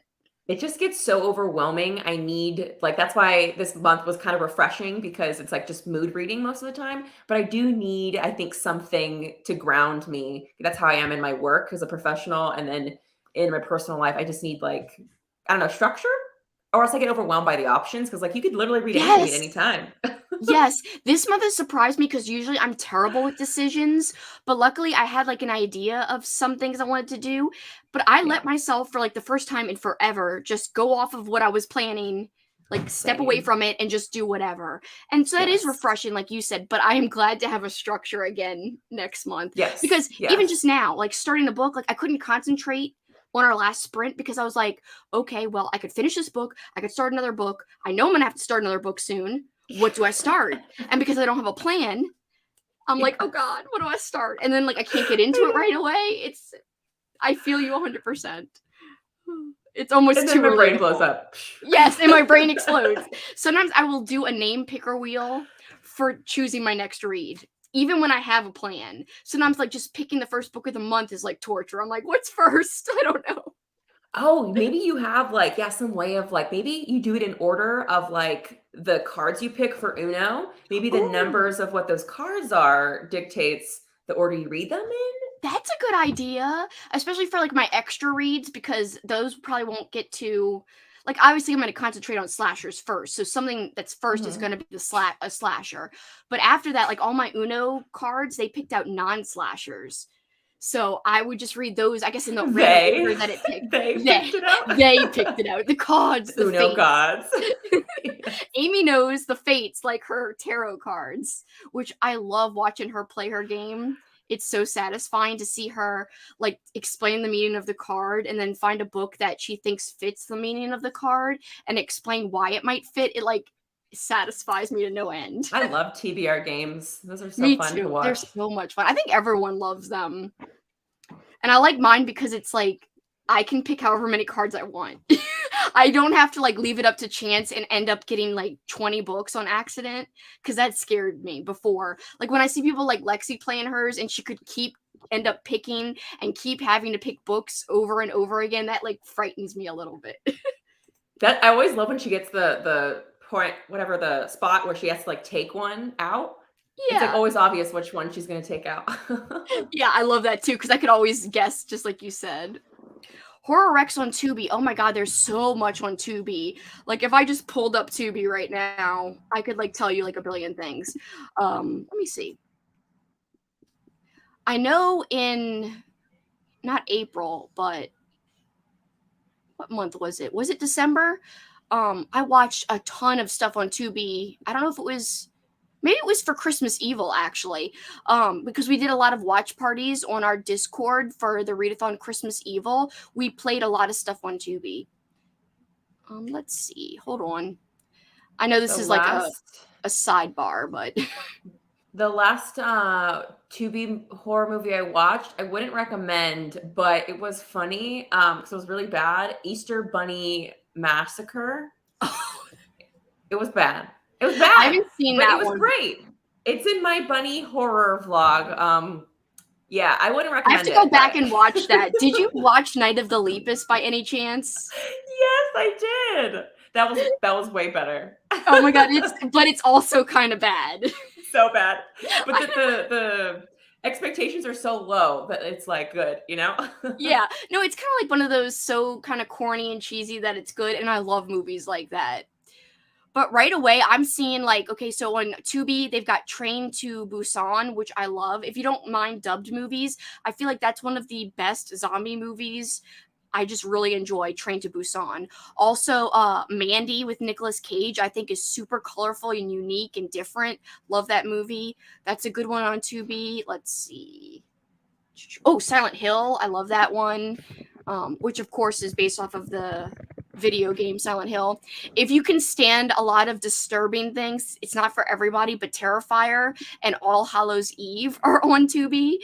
Some people like it, some people don't. The Craft is on Tubi. The Craft is classic, of course. Ooh. Let's see. Fright Night is on Tubi. That's also classic. I didn't realize it had so many like mainstream classics on Tubi. Yeah, I didn't realize that either. Did they have Killer Clowns from Outer Space, or did I watch that on some other free streaming? I think I might have did a different one. Yeah, let me see, because I thought that was on there too. I love that. I'm obsessed with that. I saw that for the first time for like my Killer Clown vlog last November. Favorite, amazing, love it, 5 stars. It is so fun. Yeah, and they do have Killer Clowns on Tubi. So that's a great one too to watch. Killer Clowns from Outer Space from 1988 would be a great one. I mean, there's so many. I know we're kind of giving you like, I think I'm giving you popular picks. I don't know if you're trying to look for something that's like more of a deep cut or something that's like popular. Because I'm sure I could find a deep cut if I kept scrolling. You know who's the Tubi expert is honestly Katrina. She has like the best. She's like should be a Tubi like spokesperson because she's always like, I watched it on Tubi. And I'm like, oh my god, she knows like everything on Tubi. It's free. I don't know why we don't watch it more because it's like I know. Same here. Creepshow 2 is on Tubi. That's a good thing. Let's see. Sorry, my mic is in the... Oh, Hellfest is a really fun, like, modern slasher. It's from 2018, and it's, like, this amusement park. I think it's, like, a haunted... Ooh, like, like you know, that. the haunts, like, on Halloween, where people come and they visit. It's like that, but, like, a killer's in there. And he's going after people and actually killing people, even though it's supposed to be, like, you know, fake scares. It's real scares and real kills. So I liked that. I thought it was, like, a unique, newer movie that I watched a couple of years ago. That one sounds good. Yeah, it's a really great Halloween watch. I forgot I had the sound on. Like, that happens to me with the cat sometimes a lot. I like Urban Legend. I also like the original April Fool's Day. I love the original April Fool's Day. It's a definitely different. Once you see it, I'm not going to give anything away, but once you see it, it plays out differently than you think it would. Totally underrated movie. Yeah, I've never seen Urban Legend, so I'm excited to watch it. Original Prom Night has the catchiest theme song ever, and Hello Mary Lou is really fun and wacky. Yeah, that's what Cameron said, and that's why I'm excited to watch it, because he said it's so wacky. And I think he said it reminded him of a vibe of, like, Are You Afraid of the Dark? A little bit of, you know. So I think that should be fun. Songbirds and Snakes is good, but most of the characters you hate. The political commentary is so good. Oh, cool. Glad you're enjoying it. Yes, the readathon I'm doing is on Patreon. Killer Corns. I'm so glad you like them, Amy. I'm excited. And Amy, you weren't here earlier, but I wanted to tell you, people were asking me like what one of my favorite reads of the year was. And I gotta say, I read Hex because of your recommendation from my, you know, friends recommend me books. And I freaking loved it. Like, I think it's definitely one of my favorite reads of the year. 5 stars. Freaking awesome recommendation, Amy. Thank you so much for recommending it. I was trying to wait till like you were going to be in the chat when I was going to say that, but I've already said it like 3 times tonight. So if anyone's heard me repeat it, I'm sorry. That's a witch one, right? Yes, it's got a witch in it. It's really, but it also has grief horror, so you would like it. Ooh, like, it had strong Pet Cemetery vibes at points, but with like a unique take on it, like, and with the witchy vibes added to it, it was definitely different. I had a great time reading it. It is long. I got it from my library though, and there is an audiobook, but it was enjoyable as heck. Cool. Yeah, it's like 14 hours, and I was planning on doing a witch vlog, inspired by Amy's pick of Year of the Witching. So I will add this to that little audiobook pile for that. That's cool. You totally should, because you love grief horror. So I think you'd honestly love this, because like parts of it reminded me of Pet Cemetery, and I was like, I freaking love this. Awesome. Hey. But not in a rip-off way though either. I can't wait to hear the theme song, because I can't believe I have not seen the original Prom Night. Have you read It by Stephen King? I have. I actually like another coming of age book better than it. It was still very enjoyable, but there's a book called Toady by Mark Morris. It is chunky, but it's shorter than it. It doesn't have an audiobook. It does. That's a big difference between the two, which might dissuade people from buying Toady. Also, Toady is hard to find. It's out of print technically, but you can find it on thrift books. I always recommend Toady because it's so unique with its horror imagery, and it's like nothing else I've ever read. It's just a great take on coming of age, and also it takes place in winter. So although traditionally coming of age is summer, Toady takes place in winter, but like in a beachy setting. So beachy winter, it's just so unusual, and the horror is great. Also recommend Revival by Stephen King. It's a coming of age but horror. I'll have to check that out. I have not read Revival, but I've heard a lot about it. Didn't read during that sprint, me neither, very much. I just tried. Tried to figure out a video I can film, edit, and upload all tomorrow, since I have nothing done yet for tomorrow's video. It's hard when you try to do it all in one day, I will say. Hey, Kat. Hope you had a refreshing shower. I don't know if that's weird to say, but hopefully you're refreshed. Hi, Cassidy. I'm glad you're back too. How's your smut reading going? 28% into the Marigold, approximately 150 pages left in Black Book. I hope you're having a good time. Welcome to the sprint hopping gang, Cassidy. I appreciate you guys hopping around. I think we might do one more sprint because it is getting late here and I'm way more tired than I thought today. I really wanted to like party all night, but I'm like, man, I'm a wuss. I hate when I can't stay up as late as I want. Like, oh my God, I wish I could stay up later. I usually mood read all the time, but I pick a general amount of books and then just pick within those that range. That's a good method too, but even like I like to have like a really set plan. I don't know why. Just like Lauren was saying, I don't know what's behind it, but it's kind of the structure that I enjoy for the most part. But this month has been nice to break away from that. Yes, Train to Busan is really good, but it makes you so mad at some of the characters. You just hate some of the characters. It makes you feel a lot of things. Oh my God, the Ginger Dead Man sequels are on Tubi. I watched the first Ginger Dead Man sequel and I hated it. I like the original Ginger Dead Man. I think it's hilarious, but the sequel, it was more like it was trying so hard. I just couldn't get into it personally. Kat says Hellfest was good. I watched that one during October. Did I tell you to watch that one, Kat? All I know is it's very enjoyable. KCFOS. Oh, Killer Clowns from Outer Space. I am so bad with abbreviations, just so that you guys know. Lexie always makes fun of me about that because she'll be like, Kelsey, do you know what this means when somebody leaves one? And I'm like, no. And she'll tell me what it means.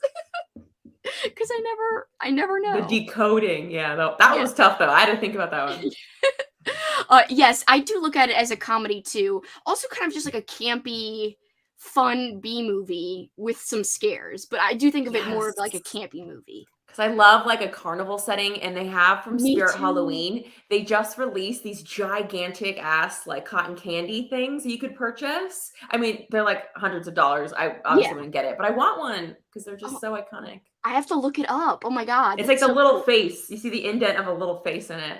Oh, that's so cool. I know. Yes, I loved it, Amy. Thank you so much for picking that one for me. I still have to read Anxious People, but that'll probably be like in one of the upcoming months. Hex is one of my favorite books. The author's other book, Echo, is really good but strange. Actually, Katrina said she liked Echo better than Hex. I'm going to read Echo though because I'm so excited. Apparently Hex has a sequel, but it hasn't been translated yet because Hex originally was written in Dutch and the author helped translate it himself because he knows English as well. But the sequel has not been translated, I don't believe yet, but it'd be great. I would love to read the sequel one day.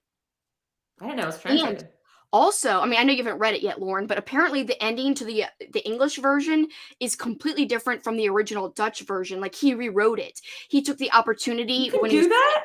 Yeah, he's like, I want to revamp the ending. I want to make like a whole new ending. And he actually changed the setting too to be more Americanized. So where the original takes place in like a small Dutch town, the Hex, the American version of Hex, it takes place in like America. And he changes like the kind of backstory of things a little bit. I find that fascinating that he was involved in changing it and kind of revamping the ending. I find that fascinating, but he never said what the original ending was. And now I'm so curious. I've got to find someone who knows. It should be like an afterword or something, like, and then that could be an author's note or something where at the end he like explains like why he did that and like what the original was. He was like cool. In the afterword, he was like, "You want to know what the ending is? Find someone who knows Dutch." I was like, "That's no, do that. Like, just tell us." So I thought he was like kind of playing around by saying that, like, kind of teasing us, but whatever. So there was some author's note, but he totally went the opposite of what I would have wanted. Well, yeah, because the author's note says he changed it, but it doesn't necessarily. I think he just basically said he took the opportunity to do things differently, but because he didn't say what the original ending was, I have no idea why that was that he changed it. So yeah, he kind of leaves out the reasoning, which that's the part I want. I'm sure it's on a website. I have to Google it. I bet I could find it maybe. Hatchet and The Burning are both on Tubi, at least in Canada. I really like those. I think I did watch The Burning last year for my slasher month. I think The Burning is like takes place at camp, but outside, if I remember correctly. And I've never seen Hatchet, but I really should. I can't wait till more of his stuff is translated to English. I know I can't wait to because I would totally read more from him. I'm excited about Echo because I'll definitely be picking it up again. Toady is by Mark Morris, and I love Mark Morris. I've read 2 books by him, and I would say they're 2 of my favorite books, like maybe ever. Ooh. Never know what my next book will be. Kind of honestly the same. If I don't make a conscious decision like in the middle of the current book I'm reading, then when it comes to the end, I'm frantic. Yep. Even if I have a plan, I'm a little frantic because I'm like, I could read this one or this one. I just hate decisions. That's what it boils down to. Ultimately, yes. Yes. Revival is about a crazy preacher. Yeah, I've heard a lot about that one. Kat, did you like that one? Oh, you're heading to bed. The sequel has been out so long, too. I'm dying to read it already. Yeah, I believe that Hex was originally published before it was translated like many years ago, like at least 10 years ago, if not more. And just in the last 5 years, it was translated into English. So it takes a while, I guess, for it to be translated over and everything. Didn't know that. I totally want to know what the original ending is too. I know, right, Amy? We're gonna have to like look this up. I bet you Reddit. Somebody on Reddit must Oh, have some yes. thread where they say what it is. Good night, Kat. Absolutely. I'm sorry to pique everyone's curiosity and not have the answers, but it is what it is. All right, so guys, I do think that the next sprint will be the last sprint, just because I'm getting tired and I think I'm sprinting tomorrow night anyway. So I will put up this little banner so that you guys know and it won't be surprised that it is coming. Hold on, I want to read these few real quick. The Burning is what inspired Friday the 13th, but I've never seen it. Okay, so I think it is the movie I'm thinking of. It's definitely not as good as Friday the 13th, but I think a young Jason Alexander is in it, if I remember. Let me make sure I'm thinking of the right movie before I keep comparing it to this movie, and it's not. No, it is the same movie. So it is a former summer camp caretaker, horribly burned from a prank gone wrong, lurks around an upstate New York summer camp bent on killing the teenagers. So very much in the vein of Friday the 13th, but, a little different. It's worth seeing, but don't expect the same quality, but still a fun one. And also, Jason Alexander wears the shortest shorts in it. It's very weird. Jason Alexander, if you guys don't know, played George from Seinfeld, and seeing him in short shorts and with hair is just, it's kind of weird. Was it in the 80s? Yeah, it's in 1981. So a long time, not a long time, but at least, 20 years or 15 years before Seinfeld. So he looks a lot younger than in Seinfeld. Oh my god, I'm excited. Echo is great. You like Cosmic, so you will probably like it. Lexie and Michelle hate that book so much. Oh my god, I like Cosmic, and I'm totally down for checking it out. That maybe is why Katrina likes it more. That would make sense to me, because she loves Cosmic. Revival is pretty decent, crazy ending, and good for anyone that likes to read about music/bands. Oh, I do. Oh, good. So they do have the ending on Reddit. I'm going there during the sprint just to spoil that. I'm gonna know. I won't tell you guys because I want you guys to read it, but I will Google Hex Dutch ending translation. It'll pop up. Thank you. Thank you. I'm so glad you said that. I figured Reddit might have it. So do you want an hour or do you want how about 45? A little bit. Yeah, shorter. whatever works for you, because you're like just an because I'm getting a hour. little tired. Yeah. I know it's earlier there for you, but I feel It's a little 9. My bedtime is like 10-ish, so yeah. Okay, well then we'll be wrapping up right around your bedtime anyway, so maybe it'll work out. Yeah. All right, guys. Well, I will see you all in 45 minutes. Good luck.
snuck up on him.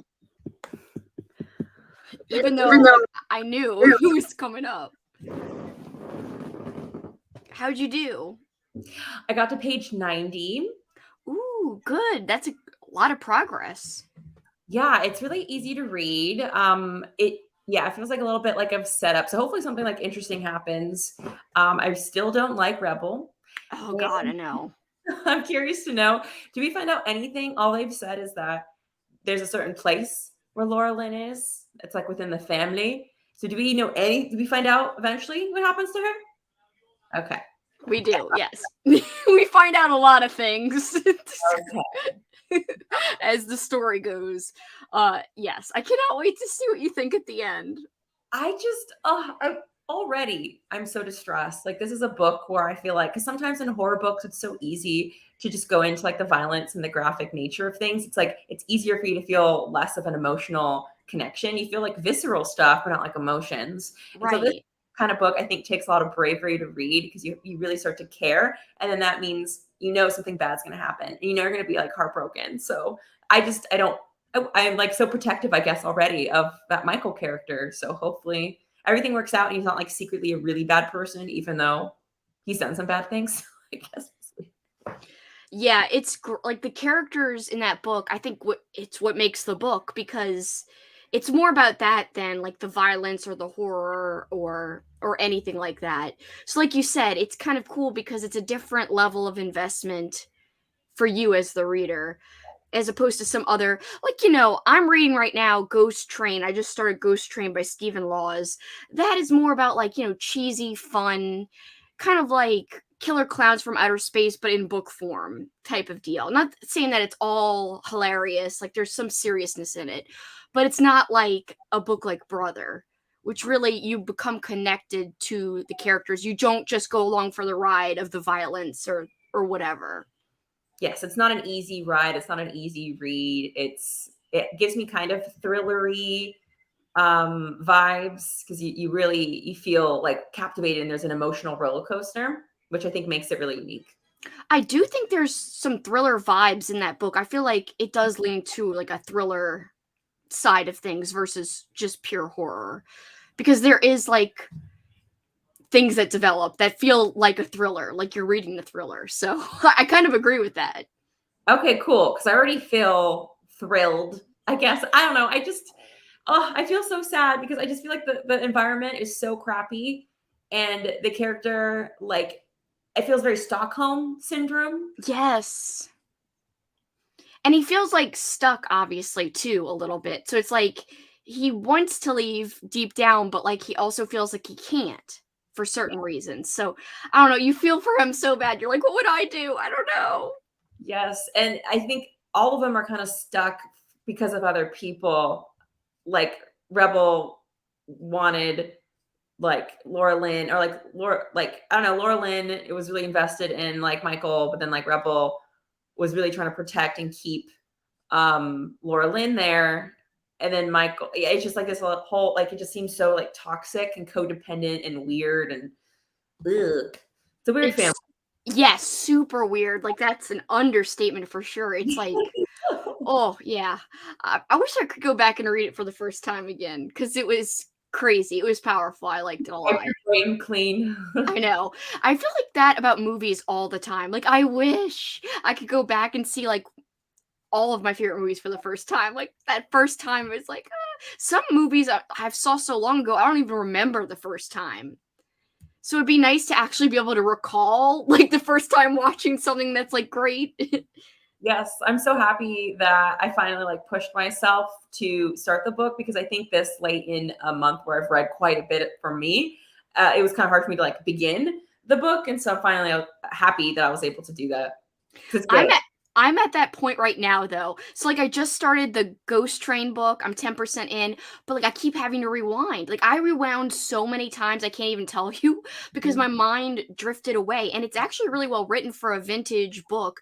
Some vintage books, you could just tell they're kind of trash. Like, they're terribly written. This one's written, like, with great prose. It's really kind of elevated in terms of the way it's written a little bit. It's not total cheese, but it's not the writing's fault. It's just like my concentration on starting a new book. I mean, I've read more than ever in a month this month. So maybe that's part of it. Like just the starting and getting invested again is part of it. Yes, yeah. Like who are the characters? What's the setting? What are the stakes? And then that emotional experience, like it's very, yeah, it's like the emotions. Like my body can't for some movies. Like that's why I can't watch Terrifier, because my brain and mind just can't differentiate between reality, and I feel it as if it's like real. So I feel like we do that kind of with books, and especially if they're like really good, and that is a really exhausting process, and you've done it like double, triple time. How much have you read so far this month? Oh my god, I've read 21 books and a half if you count, because I didn't finish You've Lost a Lot of Blood yet. I've got like, but what's your average a month typically? my average is like 11 to 15. So I'm way above like my average. It varies, like, in fact, my average all year though has been higher than my average last year. It's closer to how it was at the end of last year, but like I'm way surpassing what I did in like the beginning of last year. So overall, I'm reading more. I know that's not all entirely just me. I think it's audio, a lot of it, because I didn't used to use audio till the second half really of last year. And now it's like I'm almost a little too reliant on it. Like, I don't want to keep getting the audiobooks and like relying on it. I've got to go back to like reading physically a little bit more. Just a smidge, yeah. But audiobooks are like such a game changer, and it's so nice to be able to just have that, like somebody read you that. Like that just helps. It's it could be a lot of work reading a physical book. Well, I know some people like any audio, like they don't care about the quality. They're okay with like a robot voice. Me, I like have to really like the narrator. There are some audiobooks that I actually like dislike because of the narrator or because of the style of it. So some people, they're okay with any kind of audiobook, but me, like I can't get over like if it's too robotic or too weird, or if I don't jive with the narrator. So that really affects me. I find it interesting that some people, they could just read any audiobook and they're like, yes, even if it's a robot. Me, I just struggle. I like to have it like almost like a really great narrator, like he's telling a real story with inflection, and I don't like a drab, like no inflection narrator. I can't stand that. No, that's not possible. And I feel like it's harder for me. Like I'm faster to DNF an audiobook than a physical book, because that's like it's already like there's too much already like barrier to entry for me to like really stick with one. So yeah, I'm pretty picky too when it comes to audiobooks, like the experience. It can't be, for some reason I can't have like non-American accents. Sometimes that could be a little like take me out of the story too. I don't know if it's like weird quirk. And I can't do like if a story changes time, I can't like have the same person do the same time or whatever timeline. Like if they change voices, that's fine, but that can like be too confusing. Yes. Oh yes. I can relate to that. Like it depends on the non-American narrator for me. Like right now I'm listening, the narrator's British, but I've already listened to 3 audiobooks with him, so like I kind of feel like he and I like are old friends. Yeah. I'm used to his voice now. I actually really like him. So I'm like, if I'm like trying to like read a British like released book, I got to make sure this dude's the audio narrator, because he's great. He has the best piece at this point. Yes. Yeah. So like I've already read 3 books by him, so I'm like, I like him. But yeah, I'm usually kind of picky about that too, because sometimes I can't understand and like absorb as much when it's like a different accent. Which is funny because I have a terrible accent, so it's ironic that someone else's accent bothers me. What do you mean? What's different with your accent? How does it diverge? Lately, people have been telling me that it sounds like it's Canadian, that it sounds like it's Philadelphian, New York, Brooklyn, but like people make fun of like a Cajun accent all the time, but I don't think it sounds like how people say Cajun people sound. Like, oh, how you doing, you coon ass? Like, I don't think it sounds like the way people say it sounds. Like the normal accent. I think mine's a little more subdued, but people say I have one. So I'm like, oh no. Interesting. I mean, I don't notice anything different, I guess. But then again, I don't know. I'm not familiar with Cajun accents. I think it's a Cajun accent's way more pronounced. It's closer. I mean, it's not like how it is in the movies. Like whenever they do a New Orleans or a Cajun accent in a movie, it's really, really bad. But it's closer to that than I think how I sound. If that makes sense. pretty standard. Yeah, I never like listen to you talk and be like, oh, I wonder which part of the country that comes from. Some people do. In fact, I have to do all these calls. They're called onboarding calls for all these podcasts to talk about how they're going to do these ads, these like commercial ads. And a lot of times they're like, "Where are you from? Where's that accent from?" I'm like, "Oh gosh, they're mentioning my accent again." Maybe I could see the Pennsylvania thing. Yeah. Maybe I could see that. Okay, or I could hear that. Yeah, a lot of people are coming with that lately. They're like, "Oh, I hear Philadelphia in there." I'm like, "No." It's when you're on the phone, you're more likely to, like with audio, like pick up on things and be a little bit more nitpicky if that's like the sense or whatever. But I just think it's funny how I'm like not criticizing, but saying like, "Oh, I'm picky with accents," and then like people say that I have one. I just think it's funny. Oh yes, of course. Yeah, and it's cool. You can like blend and do different things. You should be an audiobook narrator. You could actually be fantastic at that. Oh, thank you. That's what actually we were joking about that the other day on Sprints when I was reading something out loud and they were like, "You're really good at that." I'm like, "Thank you." More than needs to be your side hustle. I would love to do that because like it's all about I think inflection and then putting emotion into the reading. It's not I always used to hate in class when they would call on somebody to read a passage like in English class and they wouldn't freaking inflect. I would hate it. I would be like, "Oh my god, I wish I could read this out loud instead." Popcorn reading is the devil. Yes.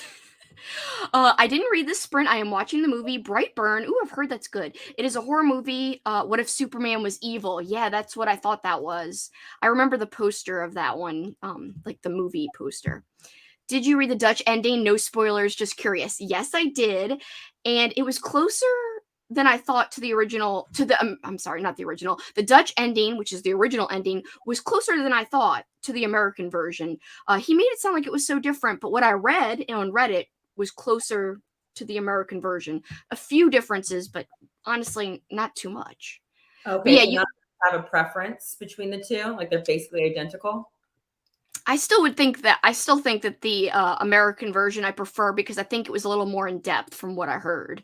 Like it was a little more drawn out, more substance to the ending versus from what I read on the Reddit page, it seemed a little bit quicker. Like that it was thrown together in the Dutch version. Okay, probably not enough like what do you call it? Not comfort, but like closure. Yes. I think so. I mean, but it was very, very similar. At least that's what people were reacting to in the little thread I was reading. And that's when I read the paragraph, I'm like, wow, that's like I can't really spot the differences too much. So it'll be interesting. I hope Amy looks it up and maybe she can also put her thoughts into it. I read The Rats last night and never knew that a horror novel could be so dense and boring. I agree. Oh my god. I do not like The Rats. Everyone raves about The Rats by James Herbert. It's one of my least I love Animal Attacks and that's one of my least favorite Animal Attack books. Who's that by? James Herbert. He's a British author. Oh, okay. It came out in like the 70s. Yes. That cover is so weird. Why is it like cement blocks? Wait, I wonder what cover you're looking at. I'm sure there's different editions throughout the years. Rat. And then it's like this weird, like big text and like a little, I think, rat butt. Oh, yeah. Yeah, that's actually, I don't know why it's like that. It's very weird. But the book is just, there's this teacher who becomes involved with like the government trying to control these rats. Like, why is this teacher involved? Anyway, I could go on about rats. It is one of my least favorites. If you want a great Animal Attack with like more substance, Hellhound by Ken Greenhall. Depressing, short but good. Not your typical Animal Attack. It is very depressing and kind of dark. That one just. It also could have some triggers, so I would always advise when looking up vintage stuff to be careful because it's not for everybody. But yeah, I think The Nest by Gregory A. Douglas, which is about killer cockroaches, is way more entertaining of a read than The Rats because the deaths are so poetic and over the top that it makes it. There's still dry parts in The Nest. I gave it a 4. I didn't give it a perfect 5, but overall, in terms of death scenes and action and like appeal, I feel like the nest is above the rats, in my opinion, which is technically a controversial opinion if you're someone who likes vintage horror, because the rats is like a classic of vintage horror. And it's kind of one of the, like, Jaws and the rats helped, you know, elevate or like make the animal attack subgenre boom. I love rats is credited with elevation. Well, not elevation, but like popularity, like making it, like having all these spin-off books or whatever. And I just don't think the rats is that good. So I agree with this statement right here. It is kind of boring. My favorite is definitely Hellhound, but it's not a traditional animal attack. I also just read what was it that I freaking loved that wasn't a typical has some dry parts, takes a second to get going, but Worms, who's the author? James Montague. That one's from the 70s too, I think. I really like that one because it's got a vibe of like The Telltale Heart by Edgar Allan Poe, but also a vibe of animal attack working. So it's got a psychological element about guilt plus an animal attack element working together. And that's why I liked that. I read that this month, Worms. Same narrator as the book I'm reading now, The Worms. Oh, boy, yeah. Yeah. I'm trying to think. I know there's more that I like. Like I said, I enjoy The Nest, but not everyone agrees that The Nest is entertaining. Some people think it's not as good as I do. But I love like the flowery language. And that I think was one of my first. Hellhound and The Nest were my two firsts. I did love Cujo. I will say Cujo has like an emotion to it, and you get the animal's point of view. That's what I like about Hellhound as well. You get literal thoughts of the dog in both Hellhound and in Cujo. So you're like reading like his inner thoughts, which I freaking love. I love that. So I think animal attack is an interesting subgenre because it could be totally like pulpy and ridiculous, but there's also these little gems that have a little more to say or do something different with the subgenre. I think another one of my least favorites is Cats by Nick Sharman. That one also is boring. There's like two crazy parts and the rest is boring. Oh, interesting. Do people largely like cats? I like Cats, the actual animal, but the book Cats. Oh, the book. I thought you were asking about like actual cats. Cats, the book. It's not like talked about as highly as the rats, but I don't think it's as liked as like, so something you like the probably rats. like it less than people typically like cats. The book. I think a lot of people don't really like Cats. It doesn't have like a super high rating or anything, but I know that Ollie from Criminale, he likes Cats, and I didn't like it, but he didn't like The Nest, and I did like it. So we have like opposite opinions on that. I think it's interesting to see people who like vintage horror liking different vintage horror and why they dislike or like, you know, one thing or the other. It's fun. Look up Anything Goes, The Rats, James Herbert. I want to see that. I will look it up after. Is Cujo the movie as bad as people say it is? I actually like Cujo the movie, and if you like Cujo the book, I feel like it adds extra insight into the movie. Oh my god, there's Ollie. That's so creepy. What the hell, Ollie? Are you flipping spying? No, you've talked to me before. I think it might have been you. You've said my name or somebody referenced a video, whatever, and I've been on it like a second before. This is so wild. I know. Isn't that funny? Like, what are the odds? What the hell? Sorry, Allie. I was not saying anything bad. I was saying you like Cats by Nick Sharman a lot more than I do, and I like The Nest more than you do because you didn't like it at all. That is so funny. What are the odds, right, Ollie? That is so great. And he says it was random that he jumped on. That is so wild. Anyway, we were talking about favorite animal attack books. Ollie, do you have a favorite? And what is the name of that squirrel book you just read? That's like a newer book. I can't remember. I think you read that recently in one of your monthly wrap-ups. And I keep forgetting the name. I want to read that squirrel book.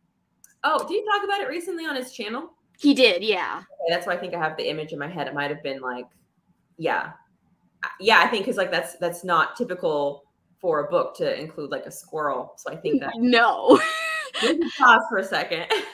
Another reason I like that book Worms I was talking about just a second ago by James Montague is because like I mean, worms are kind of creepy, but like worms attacking isn't really that scary. But the book kind of made it pretty gross and scary. So, okay, so the book I'm thinking of is called Feeding Grounds, is the squirrel book. I'm going to write that down so I don't forget it. I might read that during Garb August. I think I haven't read any, but I think I'd be more interested in gravitating towards insect attack rather than like dog pet. I think I also like fish attack, like sea stuff. Like I think that's more, I think I'd explore that because I haven't really read any animal attack. I honestly need to, like we were talking about the other day, you and I and like a couple of others, I really need to dive deeper into some shark books and to find some like hidden like animal attack, shark attack book like gems. There's got to be some out there. Scares the crap out of me. Oh, I read this one too. This one's really fun. Ollie's fave is probably Slugs by Sean Hudson. By the way, guys, you should check out Ollie's channel. He's fantastic. I love when I find other people who read vintage horror because there's not that many out there who do so often. But Ollie has a great range of reading tastes, and he reads vintage stuff, but he also reads newer stuff.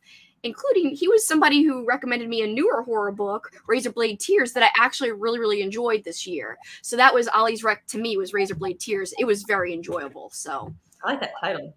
Yeah, it was very, very good. So Ollie said that Feeding Grounds, the squirrel book, was fun, but it did have some problematic representation. Oh, that sucks.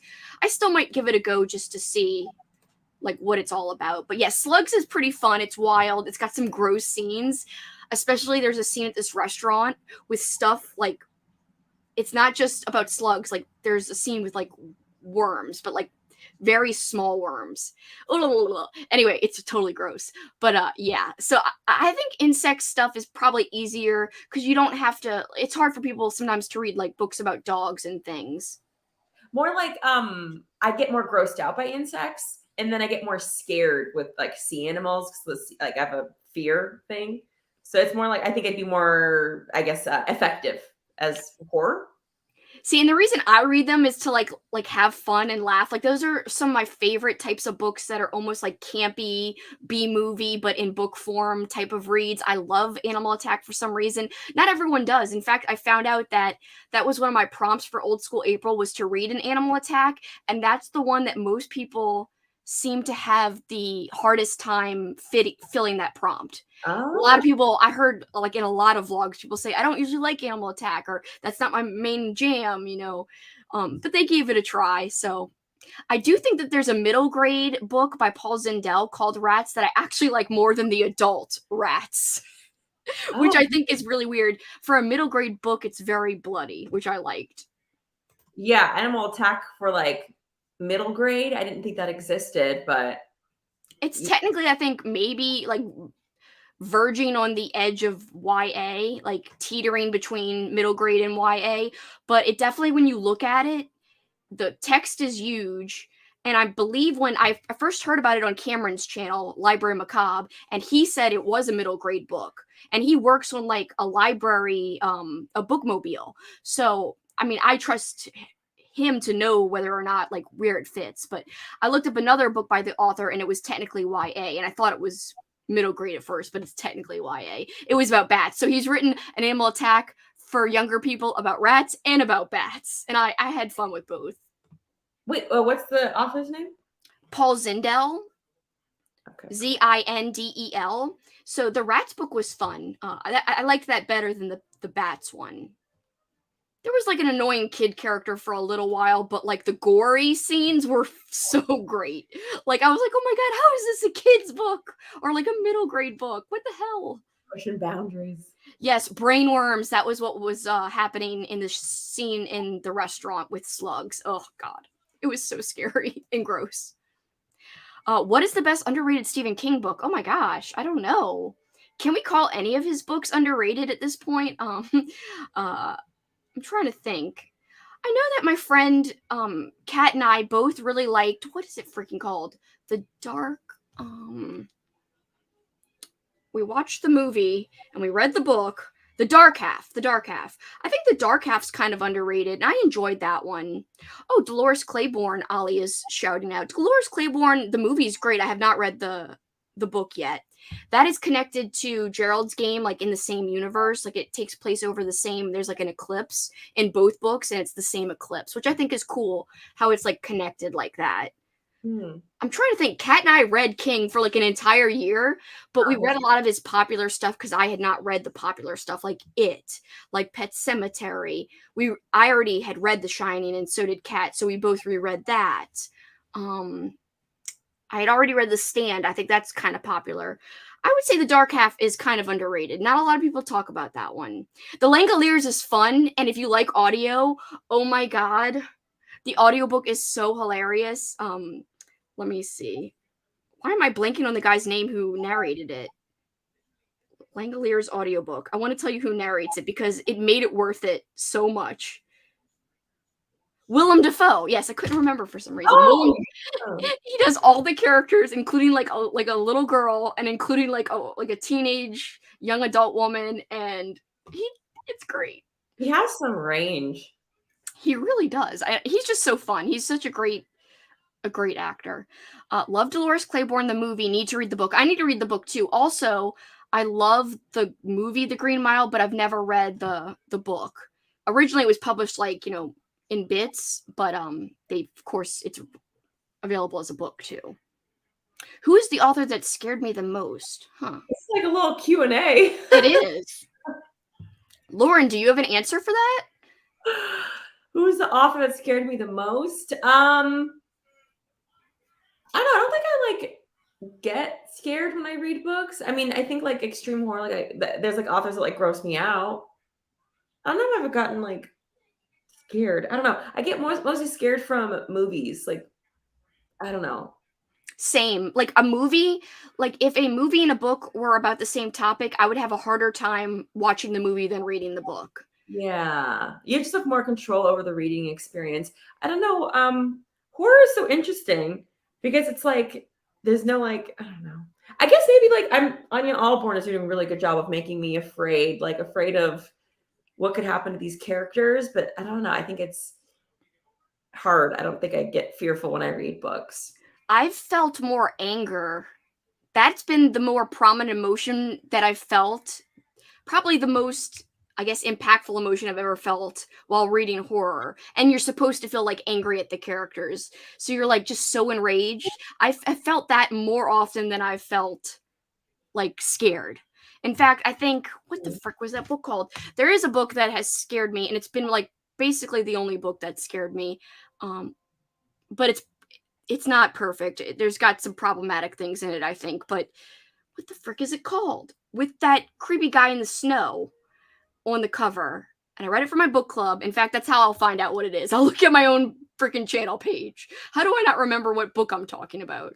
Is it a short story collection? No, it's it was originally published as a Reddit story. It's a winter book. Let's see. Hold on, I can find it here. Oh no, I'm going to my own chat. The Visitor? Stolen Tongues. I couldn't remember. So it's got some problematic things, but like some of the imagery has to do with like sleep walking and sleep talking. And that freaked me out because like somebody saying like really creepy stuff to you in your sleep, that creeps me out. I will say The Exorcist, the movie and the book kind of frightened me. Possession stuff. I love possession stuff. It's one of my favorite like little subgenres of horror. And that kind of sometimes freaks me out, to be honest. I will admit that. But I wouldn't say like legit scared. Yeah, definitely not. I like yeah. No, I think it's like either, like you said, anger or being really grossed out. Yes, grossed out too. Sadness. Yes, sadness. I've cried at books, Yeah, like a bleak sadness.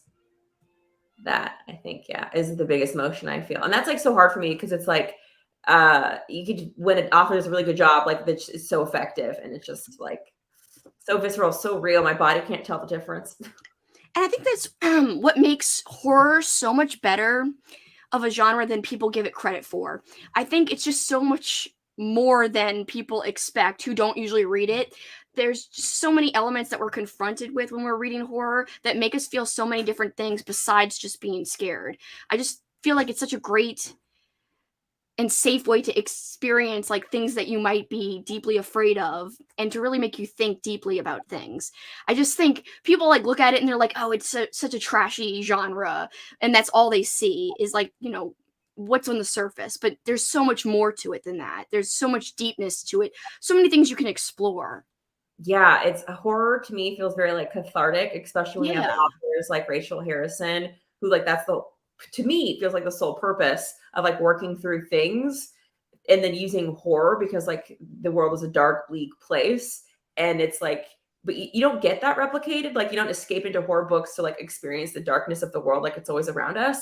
It's like there's an empowerment element, I guess, or like a safety net that it provides you. And especially like if the story itself provides empowering pathways like Come Closer, like Sarah Gran, it like, I don't know, it feels different. You can like work through stuff. Like it feels like catharsis for me in many ways. Yeah, and like also like you are choosing to read it and confront whatever the issue is or the darkness it's examining. So in that way you're empowering yourself. Like, okay, this is a scary thing. One day this will happen, like we could die, but like I'm facing it here, and it's like packaged in a thoughtful, provoking, or enjoyable way sometimes. Sometimes it is enjoyable, other times it's not enjoyable. It's like kind of heart-wrenching, but it's still thought-provoking overall. So I don't know. I think it's just so much more than just being scared. And I think that's what makes it special.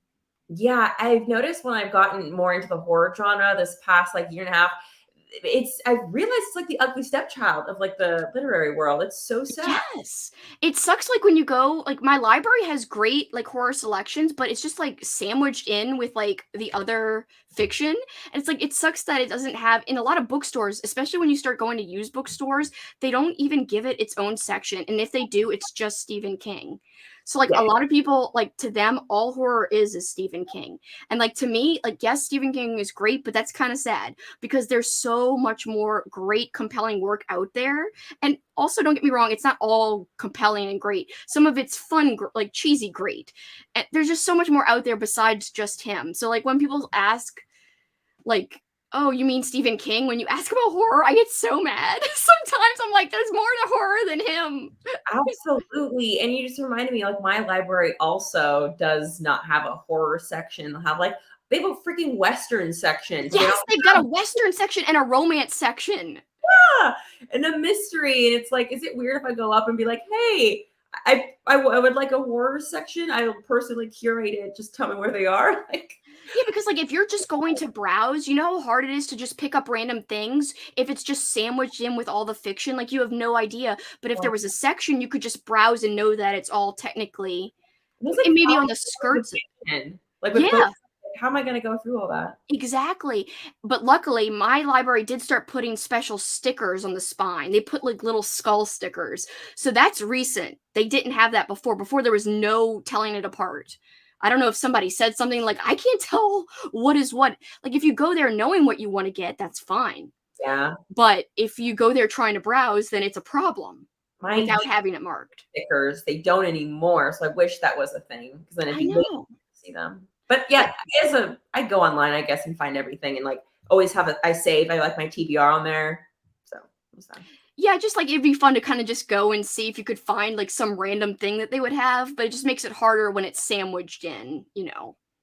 But yeah, I do use my phone for everything too. I love the Langoliers, the adaptation, but haven't read it. But now I might need to find the audio. Yeah, it's fun. I will say he like shrieks at points, and that makes me laugh so much. It is very close to the adaptation though, so I wouldn't like watch and read it back to back because you'll be like, damn, like it's straight from the book into the long ass adaptation. They're apparently remaking it, by the way, which I can't even imagine how that's going to turn out. It's because old people use libraries a lot. I say that as an old person. So Westerns and romances are well represented. They really are. My library is not lacking in romances. My mom goes hardcore at the library. We have the same, obviously, library since we still live in the same area. And yeah, she gets a lot of romances from there. But now she's doing a lot of ebooks on her phone and stuff.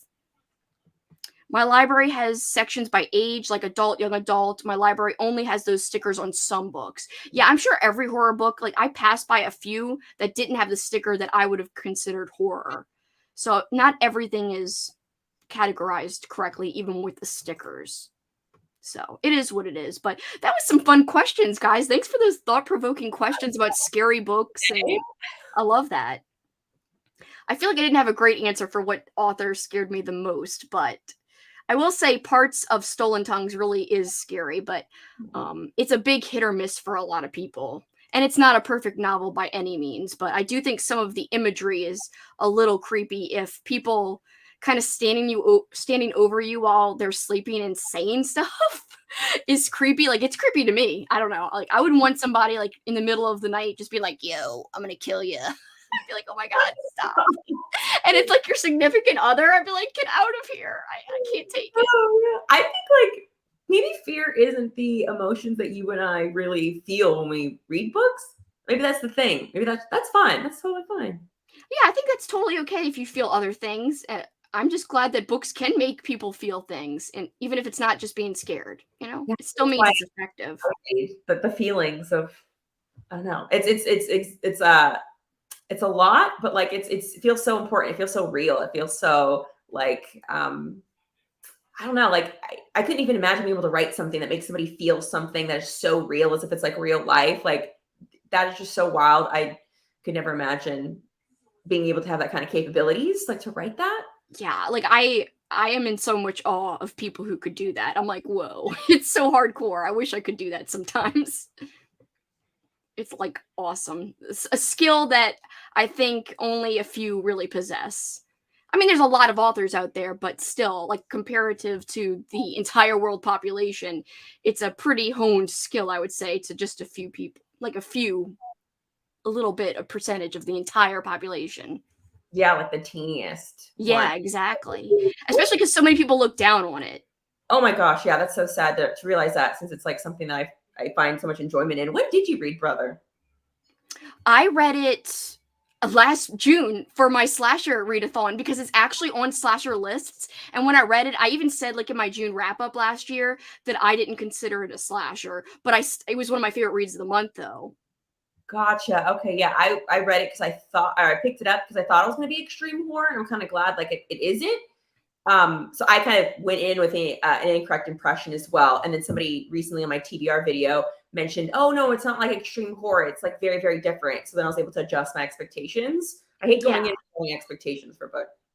It's hard. Expectations can mess up an entire read, like depending on how you feel going in. And then like all of a sudden you're like, "Oh wait, this is way different." And that could be a good thing or a bad thing in some cases for certain books. Yes, it's really helpful. So thank you for having these sprints. They're like really spontaneous. I'm really happy I got to like start this book because I'm really enjoying it. And you're kind of like my little book Sherpa. So thank you for hosting sprints today. You're welcome. Thank you for hanging with me for so long. I appreciate you sticking around and like chilling with me. And I'm glad I got to see you make the progress, and it makes me excited.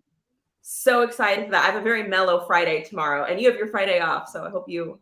I think me and Paul, my boyfriend, are going to go we have like a distillery tour we're supposed to do, or it'll expire from like Groupon. So I think we're going to do that. And then I'm hosting sprints again for anybody who's interested in sprints tomorrow night. I am hosting sprints again. It's a little bit later for Eastern time zone. I think I put it at 7:30 Central. So no, 7:30 Eastern, 6:30 Central. That's what it is. So sorry it's a little bit late, but hopefully some of you guys can make it and hang out and read with me. And if not, then I will see you guys in some other time, some other sprint. And Lauren, thank you so much again. Guys, check out Lauren's channel. I say this all the time, but I 100% mean it with all sincerity in the world. She is a super amazing channel, underrated as hell, deserves so many more subscribers. Thematic vlogs, really intelligent discussions about the book she reads. Like, if you want more about a book wrap up than just like somebody being like, "I liked it" or "I didn't like it," you've got to subscribe to Lauren's channel, because she gives you like these great thoughts, very intelligent, just awesome in-depth thoughts. And I love that. That's one of my favorite things. You always say the nicest things. I really appreciate that. It's true. It's true. You know, like as a newer YouTuber, it's always like hard to put yourself out there, but when other people who you greatly admire are saying such kind things, thank you. Oh, you're welcome. You deserve it. And her B-roll is out of this world for her vlogs. I love it. Like, I'm like, yes, her B-roll. Every time I see it, I'm like, this B-roll is so good. I love the B-roll respect. You know good B-roll when you see it. Well, when like you take the time to take some, then you always notice other people's. You're like, yes. So B-roll respects B-roll game. Thank you for your kind words. That's so sweet, Kelsey. You're welcome. Well, I hope everyone has a good night. Thanks for hanging, guys, and we'll see you guys later. Bye. Bye.